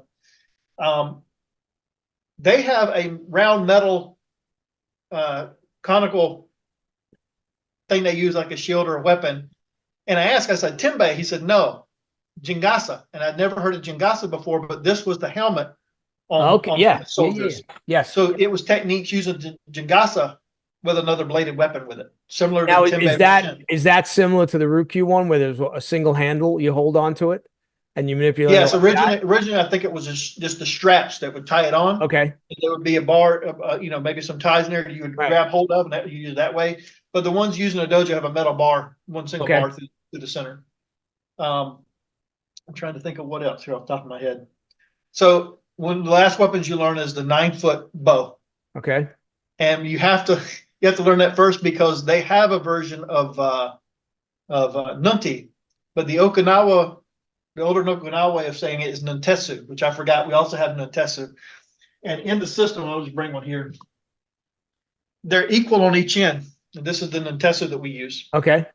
And so with the nuntetsu bow, there's one on each end. Oh, okay. So it makes it really long. So you have to learn to use the 9-foot bow before you get into the nuntetsu bow. Right. Naginata is also part of the system. Okay. Racking through my brain here. There are some tambo techniques. Okay. Tambo's part of it. And the tessen, the fan. Yeah. I think that's it. I may have missed one or two. I'm trying to. That's all right. You're allowed. We'll get when you come back next time. We'll talk about the other ones. So there's not kata. Like I said, there's not kata. Marquez, he wrote his article for Bugeisha magazine right after his initial meeting with Isa Sensei, and he mentioned over 100 kata being in the system. And I brought that up before, and they're like, oh, no, no, no, no, no. And then they explain some of these don't have kata. So Right. roughly 50-ish katas in the system. Okay, so just again, I'm just trying, and I think people want to just be aware of this. So let's take the bow, for example, the 6-foot bow. Okay. So are any of the kata practiced in this system similar to any of the kata practiced in the other Kobudo systems? Having previous training, so my Kobudo experience, I did it when I was a Shitaru. Right. And then when I did Weichiru, I trained with Gushi Sensei and got Dan ranking in his Rukukaku Kobudo. Okay. I've got friends that do Yamane-ryu and things over the years. So I had close to 20 years of Kobudo training when I met Isa Sensei. And when we started doing Bo, I asked the very same question. I said, Okay. Sensei, he doesn't speak any English. Right. Sensei, Ufuchiku-Den Bo Jitsu no kata, Sakugawa no kun, Shuji no kun. He goes, no, no, no, no, no, no, no, no, no, no. So none of that exists in the system. So Okay. for the basic weapons I mentioned, there's several kata. So Right. from my understanding, and I just recently tried to ask more about this, because they were the first, they're reluctant to talk about history. Let's just train, right? And Right. here lately, they've been trying to talk to him a little bit more. But Isa Sensei, I think he developed the Chiku katas and he developed the Saji katas. And the Chiku Saji was somewhat a mixture between him and his training with Tokashiki Sensei. Okay. And then when you get into Waku Chiku, it was techniques favored by Tokashiki Sensei that he kind of developed. Okay. And he also developed the Uchiku kata's practice based off techniques, because he said Kanagusuku no kata, just technique waza. And Right. so he took the techniques he trained the most with Uchiku and he made Uchiku Sai, Uchiku Bo, and then the Wakuchiku.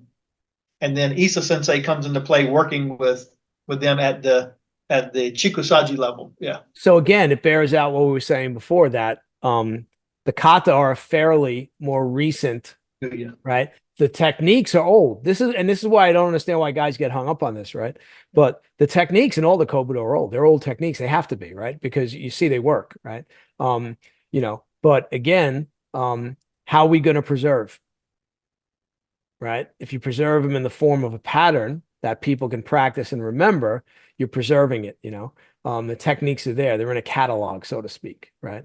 So I think it's clever, right? And 50 kata is a lot. Yeah. I mean, as a guy, I'm sitting here saying that, and I know a lot of kata. I mean, I can do hundreds of kata, right? With all the systems I do. And people often say to me, we don't understand how you remember that." And my wife will make a comment and say, "Yeah, the guy can remember the most obscure martial arts fact, and he can't remember the neighbor's name who he met 5 minutes ago." And she's right. And my normal response is, "Well, I have to remember what's important, right? That obscure martial arts fact's important. The neighbor's name, I can get that from you, right?" But so where are you at in the style? So at this point, I want to say 22, 23 kata, and maybe, so the way it works is you show up, and he asked one of the first thing in my meeting, I'll back up and say my meeting to Isa Sensei. So I'd read the article, Right. Marquez Sensei, and I called him before I left to move to Okinawa and asked him, "Hey, how do I find Isa Sensei?" And he said, "Well, Walt, it's been over decades since I've seen him. I don't know if what's his status or anything." Right. So I had an address for him. So I went to the address, and outside it's in a remote little neighborhood near Okinawa City. And it was right before it got dark. I see the pictures of the old dojo, and there's a wall there with the organization name and the phone number and all that. So I take the phone, I call it, and Isa Sensei answers. And we start talking, and I can hear banging, the clinging of weapons inside. And so, oh, they're training, and I'm calling, talking. And I could speak a little bit of Japanese at the time, a little bit of Uchi Noguchi, and I finally get it conveyed to him that I'm standing outside. So next thing I know, he comes around the corner, he stares at me, he looks around like, where did this gaijin come from? It's foreigner, right? And are there more of them? So then he asked me, what do you want? And I said, I'm here for a Kobudo. So he invites me inside, and it was actually his house. So we went inside, we went around the side, went to his house, and inside his home, Isa Sensei was one of the senior most Buddhist priests in Okinawa. Okay. At Futenma Temple. And so he largest temples, right? So he now has a shrine and stuff inside his home where he does ceremonies and stuff, and that's how he makes his living as a Buddhist monk. And he had that set up in there, and we sat down in his little living room. And what I realized is when I got inside, the clashing and clinging I'd heard was actually a samurai movie that was playing on the television that he had cranked up. And the old dojo was now a storage area. Nobody trains in there. Right. But he called a student that spoke English who no longer trained. He was a long-time student of his since the 70s, Nagashima Sensei. And he come and he started training. What are you looking for? You know, we started talking.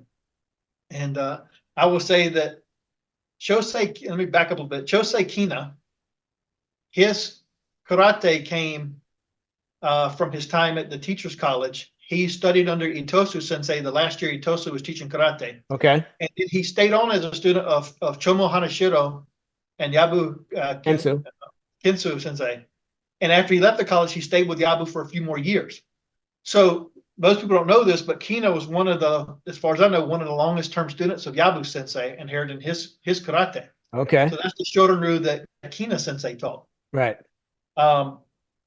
And so Isa Sensei inherited or also teaches that complete system of Shorin-ryu as well, the Abuha Shorin-ryu.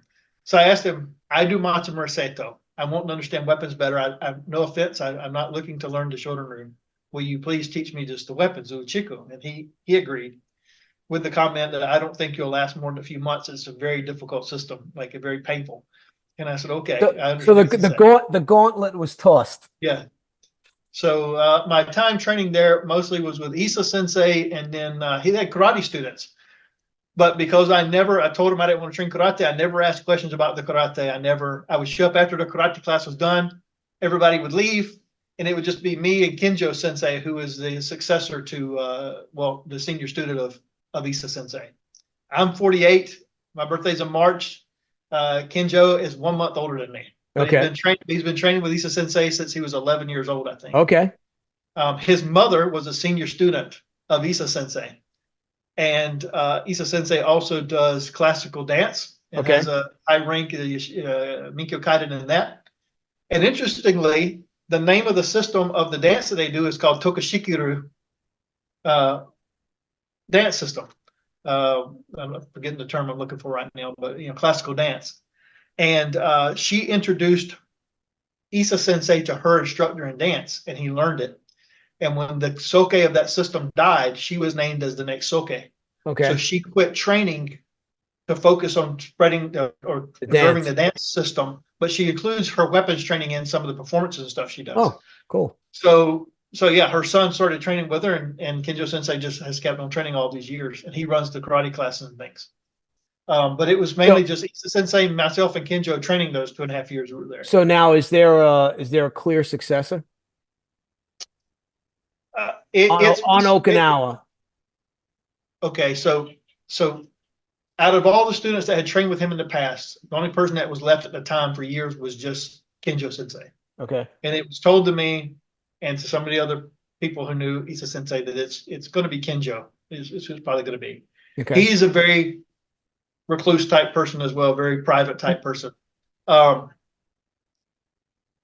There was an individual who Marquez Sensei met when he wrote that article the first time he met Isa Sensei during their training, and his name was Tamai Sensei. Okay. And Tamai, the whole time I was there, was not training in the dojo when I lived there. And I thought, like the others, he had just quit training or something happened. And it turns out that when I went back in November, a couple of years ago, there was a couple of Okinawa Times articles written about Isa Sensei. Okay. And then there's an older gentleman doing the stuff with Isa. And I was like, that looks like an older version of Tamai Sensei. And I made a phone call and I talked to Kenjo, and come to find out Tamai Sensei was back at the dojo. And what happened is, due to work, he couldn't come to the dojo to train. And little did I know, he lives 1 block away from Isa Sensei. So they probably were still doing training on their own outside the dojo. Right.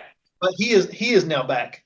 Okay. So he went to college for English and even lived in California for a year in the early 80s. Oh, okay. So it's very nice to have him there speaking English to be able to translate things. So that's part of what had happened is in 1975, when Isa inherited the Soke ship, they also had an organization that Hina Chosei had developed or put together, and it was the Ufuchiku-Den Ryukyu Kobujutsu Hozonkai. So it was the Hozonkai to Preservation Society of this art. So when you went to Isa Sensei's dojo, there was one kanban that talked about the Ryukyu Bujitsu Shudokan, and that's the karate. And then the Hozonkai was listed on the other. And inside there's a little symbol up front. And I always ask, it was on the little shrine up there. And I said, ask about that. And he goes, Uchiku. But they have a patch for the karate, but nobody uses that symbol. And on the front door of the dojo, on the side with the kanban for karate, is the karate one that everybody wore, the patch. And then there was the same symbol from that shrine on the door with the Uchiku kanban. And so this time when I went, although that organization has existed since 75, they said they've gotten to where nobody's really trained to Kobudo, so they only used the karate patch, and it was kind of an umbrella for everything. So in November, they said they want to bring back the Hozonkai as a, as an organization. Its own separate entity. So that's when, to my surprise, because up in the end, I'm just there to learn weapons. I told him I'm not looking for rank. I'm not looking for association, anything like that. I just want to learn to use weapons better.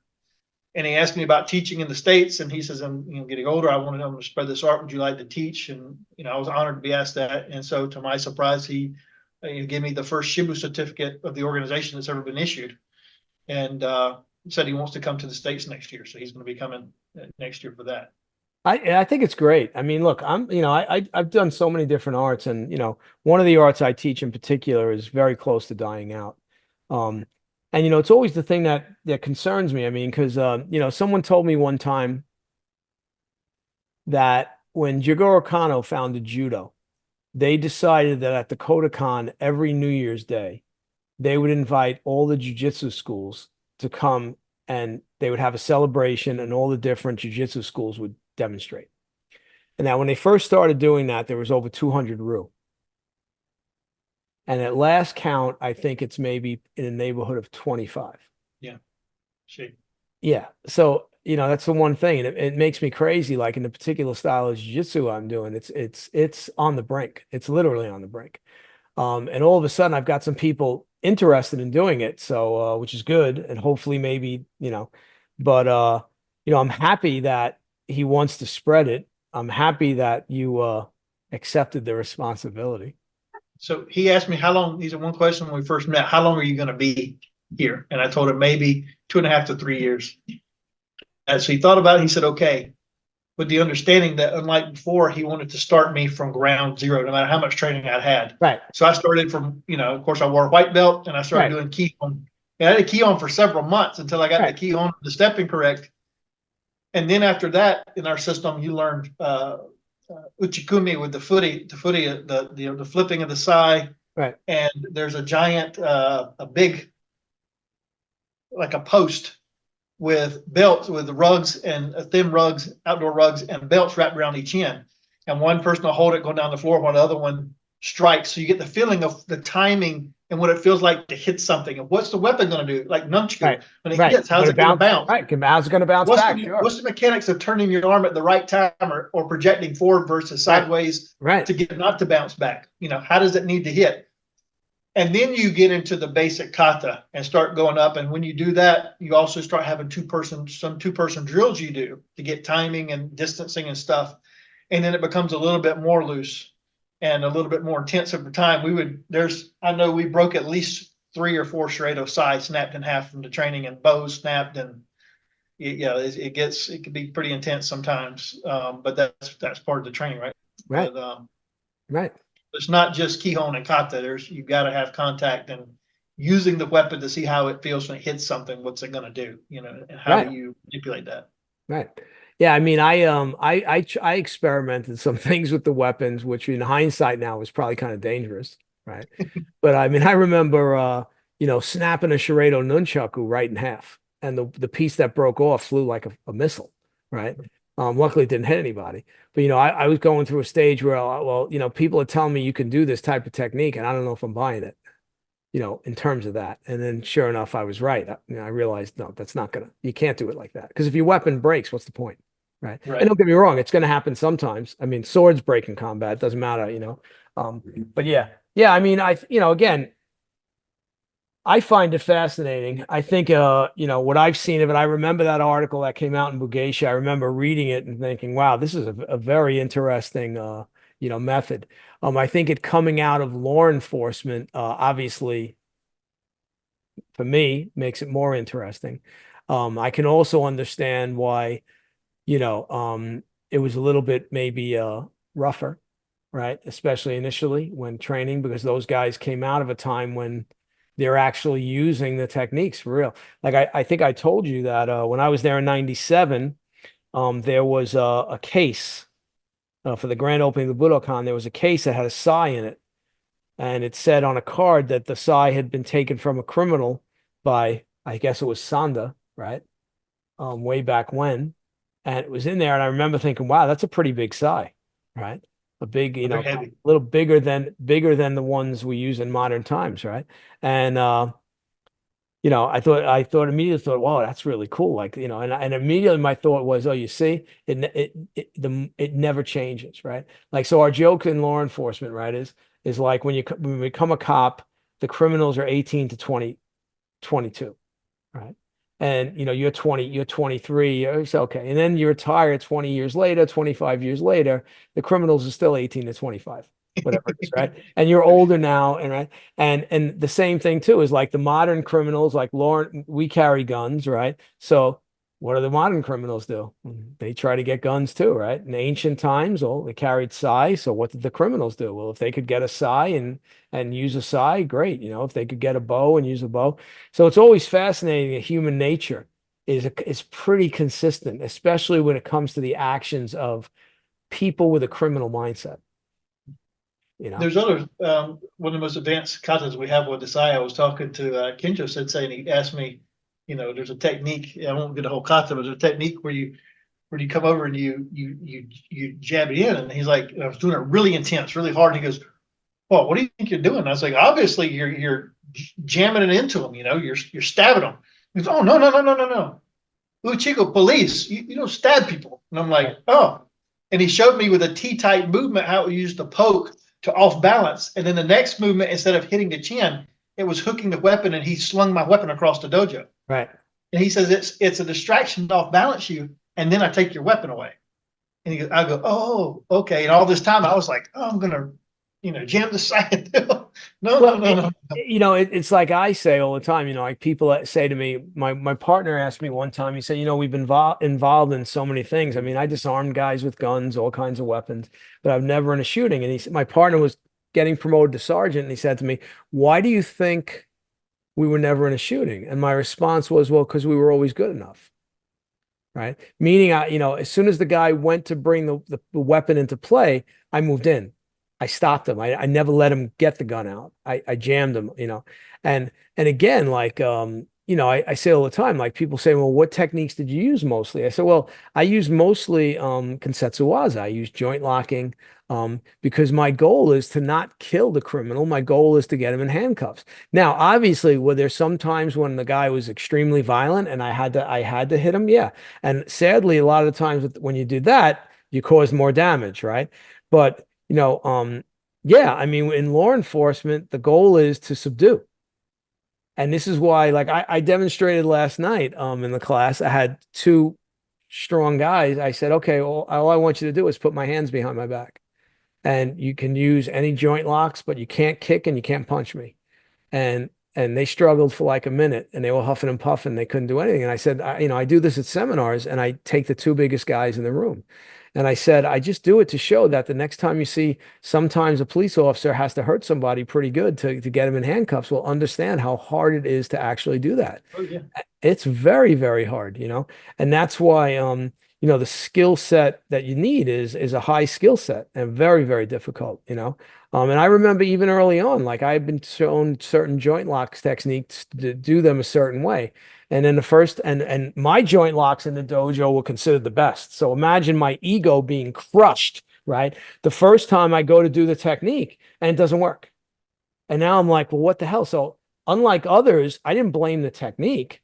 I said, wait a second, this technique's in every martial art. So there's no way it's the technique. It's the way I'm doing it. So, I took a couple of guys that were really into training in the dojo, and I figured it out. I figured it out with them resisting and me, doing it. And then, from that point on, the technique improved and it would actually work. And I was like, okay, so, that other first way works great in the dojo. Did not work that way in combat. So So yeah, I think the pressure testing and working on things, I mean, even Kichiro Shimabuku, when I said, well, how should I practice nunchaku? He said, hit things, It's just right? like that. Yeah. And, I remember my mother had a house in Pennsylvania in Lake Wallenpaupack, and there was a thin dead tree out there. So I go out with a pair of nunchaku and I decide I'm gonna hit it, and I'm hitting it on the angle. And, the first time I hit it, the damn thing bounces back, smashes my hand. I'm like, son of a, right? But then you learn to follow through. You learn to understand how to strike with a nunchaku, and yeah, so it's fascinating, and I find it fascinating that even within Okinawa, there's all these different weapon systems. And I think people overlook, because of the modern context of the Kobudo weapons we mostly see in the so-called, more prominent styles, more famous styles, the styles that are more popular, right? That, there's war other weapons being used, on Okinawa. And you look at, like you talk about some of the you know, like Hina Sensei training with Itosu, right? And he trained with him for a while at the which school was it The again? teacher's college, I The believe. teacher's college, right? And I just finished reading Thomas Feldman's book on Itosu. Have you read that book? I have.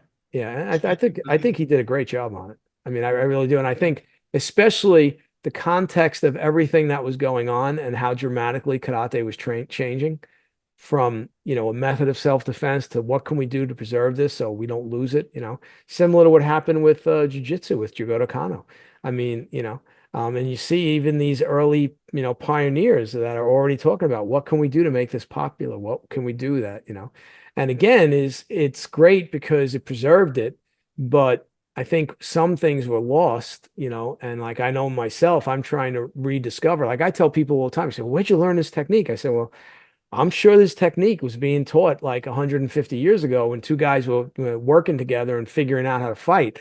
I said, it's just that I'm just kind of rediscovering some stuff because most people are just worrying about how they look in a tournament. They're not worrying about like, well, what do you do when the guy really tries to take your head off? That's why the very first podcast I did was, who are you training to fight? And the whole podcast was, are you training to fight a karate guy? Because I've never fought a karate guy. Like I've been in 500 fights. No criminal I ever fought knew karate. Right. I've never fought an MMA guy. I fought two guys that had been professional boxers that were criminals. But again, that you can understand because some of the prisons they do that. They box in the prisons, right? Okay. So yeah, okay, fine. But again, I'm not fighting a karate guy. So am I going to work on attacks, karate style punches, or am I going to work on how the guy's going to actually attack me out there? So I just find it interesting the kind of what's going on now, and like I said, the different threads that people are doing, more self-defense, more sport, and I don't know where it's all going to wind up. I think you're going to have literally kind of two different versions, um, you know, and that's just my opinion. So tell us about the seminar. Tell people when the seminar is going to be. All right. Okay. And what I will do is you're gonna shoot me the information on the seminar when we're done here. And when I do in the description for this video, it'll be down there how to contact you about that seminar. Okay. And All right. also made like a little flyer type Okay. Yeah. thing that I sent out before. If I can send that to you. But Yeah. Isa Sensei is going to be coming next October. At this point, it looks like it's going to be Columbus Day weekend Okay. of next year, of 2025. He is coming, but he's also Tamai Sensei is definitely coming, and it looks like Kinjo Sensei is also going to be coming. Okay. So all three of them, the three Shihans left of the system, and then they've got a couple of Shodan black belts that started learning the Kobudo, but also does karate with them. They're going to come along as well. Okay. So there's going to be anywhere from 4 to 5 Okinawans that are going to be coming. Wow. It's going to be we're going to have a seminar on Saturday and Sunday. It's here in the Gainesville, Virginia area. Right Okay. now, I'm trying because we'll most likely do some Bo Jitsu and things. I got somewhat limited on space. Okay. So I'm thinking about 50 people at the most right now. Okay. And I've got a gym I've talked to. We're probably going to rent out a gym to do it. So I have plenty of space to do the weapons and things. Right. Sensei's asked me to have a tentative plan on what we should do with stuff. And I said, well, we do the side different than most other systems. So you're going to have to cover some basic things with the side. but I don't want to do just that if people are coming. Right. So some Bujitsu, some Sai, the Gusan, the 4-foot staff, Right. asked them to go over that. And on day 2, kind of going over some more stuff with, I think there's going to be some karamiti, some basic tea Okay. stuff. We'll be doing that. And I've asked them, like I said, I come from a family of police officers as well. So, and Right. people are interested in that aspect of this unique aspect of the style. So I've asked him to go over a few things, whether it's with the sai or whether he actually uses the rope to show the Okay. tea with the rope to do Right. some techniques for, just like the handcuffing, right? Stuff like that. Right. So we'll see if that's what he actually goes over, but that's what I've kind of tentatively asked him to kind of. Yeah, well, I always think it's good to do a variety of things for a workshop like that because again, I think it gets people excited. Yeah. If it's all basics, I mean, okay, but if you do a variety, and look, let's face it, the people that are not going to do it, they're not going to remember what they were showing anyway. And people seeing a little bit of the variety, you might get a handful of guys that say, "Hey, listen, this is for me," and wow, I think I've found the Kobudo that I want to study. Because I'm a big believer in there's enough people that we should all have enough students. Like this idea that Mariyoshi is the only Kobudo style and everybody should only study Mariyoshi because it's the best one. Yeah, I don't believe in that at all. I think there's a lot of good stuff out there, and I think people should explore it and figure out and find the one that they feel is right for them, and then put their heart and soul into it. I mean, that's what. Well, I'm sorry, even Dreger Sensei had told people when he first come back to the States, right? Don't necessarily go do what I did. These other arts need preserving. So you guys pick different things and go do it. Right. By the way, that's Sunday's interview. Nice. I'm going to interview Hunter Armstrong on Sunday up in Sedona, Arizona. So he studied directly with Don Drager. So that should be a good one too. That's my first mobile interview where I'm actually going and sitting down where the person is. And he runs the Spartan Training Center up there in Sedona. Oh. So yeah, but I'm trying to keep the price down on the seminar just to cover the flights and stuff coming in. So right now, people are interested. I think I'm looking at close to about 275 or so. Yeah, I think that's things coming in. I think that's highly reasonable. I mean, my standard line in the dojo when I'm bringing someone in and someone balks at the price is, well, you could go to China and you can pay $4,000, or I can bring China to you and you can pay $200. Right. And as you can see, I've been teaching a little bit from here. Right. It's to have people come into your home and things. It's a little difficult, especially when you move to a new area. I've been here for about 2 years. So I wanted to put out to anybody that sees it that starting in September, I'm going to be teaching at the community center in Marshall, Virginia. And we're going to have a beginner's Matsumura Seito class and an intermediate for anybody has had some training with karate. And then on Thursday nights, there'll also be a Ufuchiku Kobudo class. And so I asked Sensei, should I only take people that's trained in karate before, or should I open it to beginners? And like for me, I crescent step in my Matsumura Seito, whereas in the Uchiku, it's direct stepping. Right. And so sometimes he still catches me when I get to going too fast. Oh, crescent, no. So we said it might be easier than correcting people to have beginners from scratch just doing the Uchiku Kobudo. I mean, he said give it a shot. So why not? I mean, again, why not? I mean, I think it's great. I mean, I think it's great that you're starting up a class. I mean, listen, I've been teaching for years. I had the full-time police job. I raised 3 kids. My dojo in New York was 7 days a week. And out here, I'm teaching 3 days, but I'm adding a class in August. I'm starting to teach jujitsu. That'll be a Wednesday morning class. So I am adding a class. But yeah, I think if you've worked hard, I think it's important to move it forward. So I think it's great. I think it's great you're starting a class, and I'm sure it'll take a while to get it going. You just got to stick with it. Before you know it, it'll be, you'll get that one guy that's really into it and sticks with it, and then hopefully you get a second guy. The one thing that the founder of Shorin-ryu used to say is he always used to say that all things begin with one. And I mean, even out here in Arizona, when I first started teaching, I had 1 student. Right. And it was crazy, right? Because I had that dojo in New York for so many years. I had all these senior, I got 7th and 8th Dans training with my dojo with me in New York. And then I get out here and it's me doing all the teaching. Right. So it was like I was going back to my early beginnings when I first started teaching, Right. So it was kind of interesting and fun, you know. So yeah, so I think it's great you're teaching it. I think it's important to preserve these arts. I mean, I don't want to see them go anywhere, so it's great. So hopefully people see this interview and they get interested in it, and so hopefully some people will reach out to you. Again, like my own student, I told you, said yesterday, I've never heard of those arts. And I said, well, now you're going to learn something about them. And that's why I wanted Walt to come on. So I really appreciate you coming on. Well, thank you very much. Anything else in the future? You planning a book or anything like that? You thinking about things? So a lot of things have been passed on to me about the history of Matamoro Seito from Okay. Soken's students. So I am in the process of finally pulling all that together, the information they've shared with me, and I'm trying to work slowly on a Matsumura Seito book. And I'm trying to be careful not to say this is the way it is unless I know for a fact, Right. like physical proof that this is it. But say, here's what this person said, here's what this person said. It's probably somewhere in there, or here's the ranges of things, right? So honestly, that's what impressed me with the Feldman book.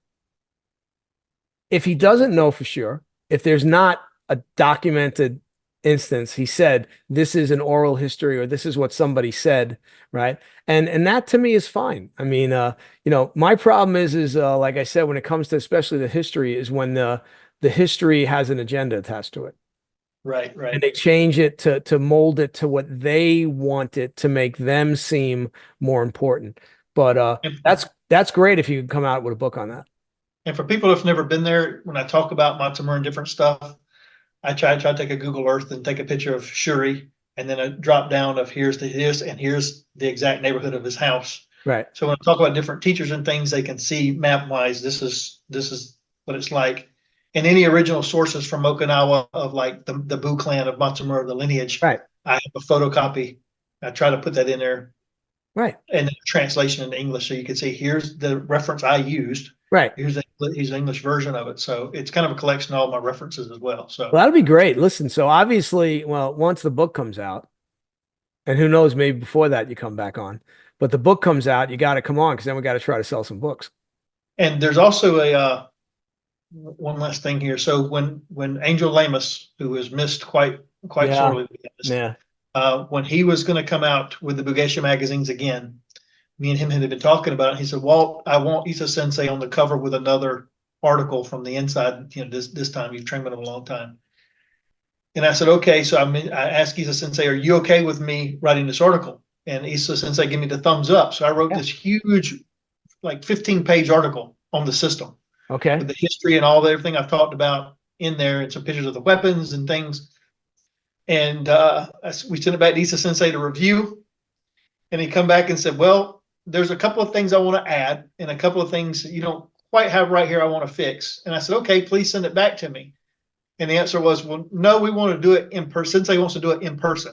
This Oh, is during okay. COVID, Okay. so I couldn't go to Okinawa. Right. So unfortunately, this past November was the first time I could go back. So the article is created, but now it's not going to go on Bugeisha. Obviously, they discontinued. Right. So maybe some other periodical or some other way I'll be able to publish that in the future. Okay. Yeah, that would be great. I mean, I'd be looking, I'm a guy, I'm always looking for anything. So anything martial arts related that I find, that I find fascinating. So that's why I'm gonna have Thomas Feldman on too. So as soon as the Yabu book comes out, I'm gonna plow through that, and then he's coming on, and we're gonna talk about both books. Yeah, so. he and I have talked about the Yabu piece. I've tried to set him up with talking to Isa Sensei in regard to the Yabu stories and things. Yeah. Yeah. I mean, I when I interviewed Pat McCarthy and I said, what's the future hold? And he said he's going to update some of his other books. And I said, well, you just did Kean. I said, I want somebody to do something on Yabu. And McCarthy's response was, oh, Thomas Feldman's doing it. Hey, do you know who that is? And I said, no. And he says, oh, he wrote the book on Itoso Anko. And I said, oh, okay. And then I bought it like right away after I heard that. And he goes, he says, yeah. And he says, this guy does some pretty serious research. I think it'll be really, really good. And after reading the Anko book, I was like, okay, now I'm really excited about the Yabu book. So yeah, so it's great. I hope he keeps going, picking different historical guys and finding out as much as he can and writing them up. I think it's fantastic. I mean, and right now I'm plowing through the Joe Swift Itosu Anko book. And they're good. They're good because they're different. So It's interesting, and like McCarthy said, he says, I don't think I don't think anybody could write unless they find some new document or something. I don't think anything more can be written on this guy because the two of them, really, really, I think, covered all the bases, which is great. But that's good. I'm glad you're thinking about doing a book, and I'm glad you've got an article ready to go on the Ufuchiku-Den. Did I say it right that time? You did. You Okay. did. And so hopefully in the future we'll get to see that. So listen, I appreciate you coming on. But thank All you right. very much for having me. And Appreciate it. yeah, we'll talk again in the future. All right. All right. Thanks. Thank you. Hope you enjoyed my interview with Walt Young Sensei. I know I enjoyed it. Had a great time talking to him and hearing all the different things about the different arts he studied. Again, there'll be some details in the descriptions, and I might send out a blast on the seminar he's having next year with Isa Sensei. Next week will be Hunter Chip Armstrong. That'll be my interview. That should be a little bit different, and I think people will really like it. As always, please, if you enjoyed it, click that like button, pound that like button. It helps with the YouTube algorithm. All right. Subscribe to the channel. All right. And share the videos. If you like them, share them. Okay. And again, consider becoming a member. And I'll see you on the next episode. Thanks. Take care.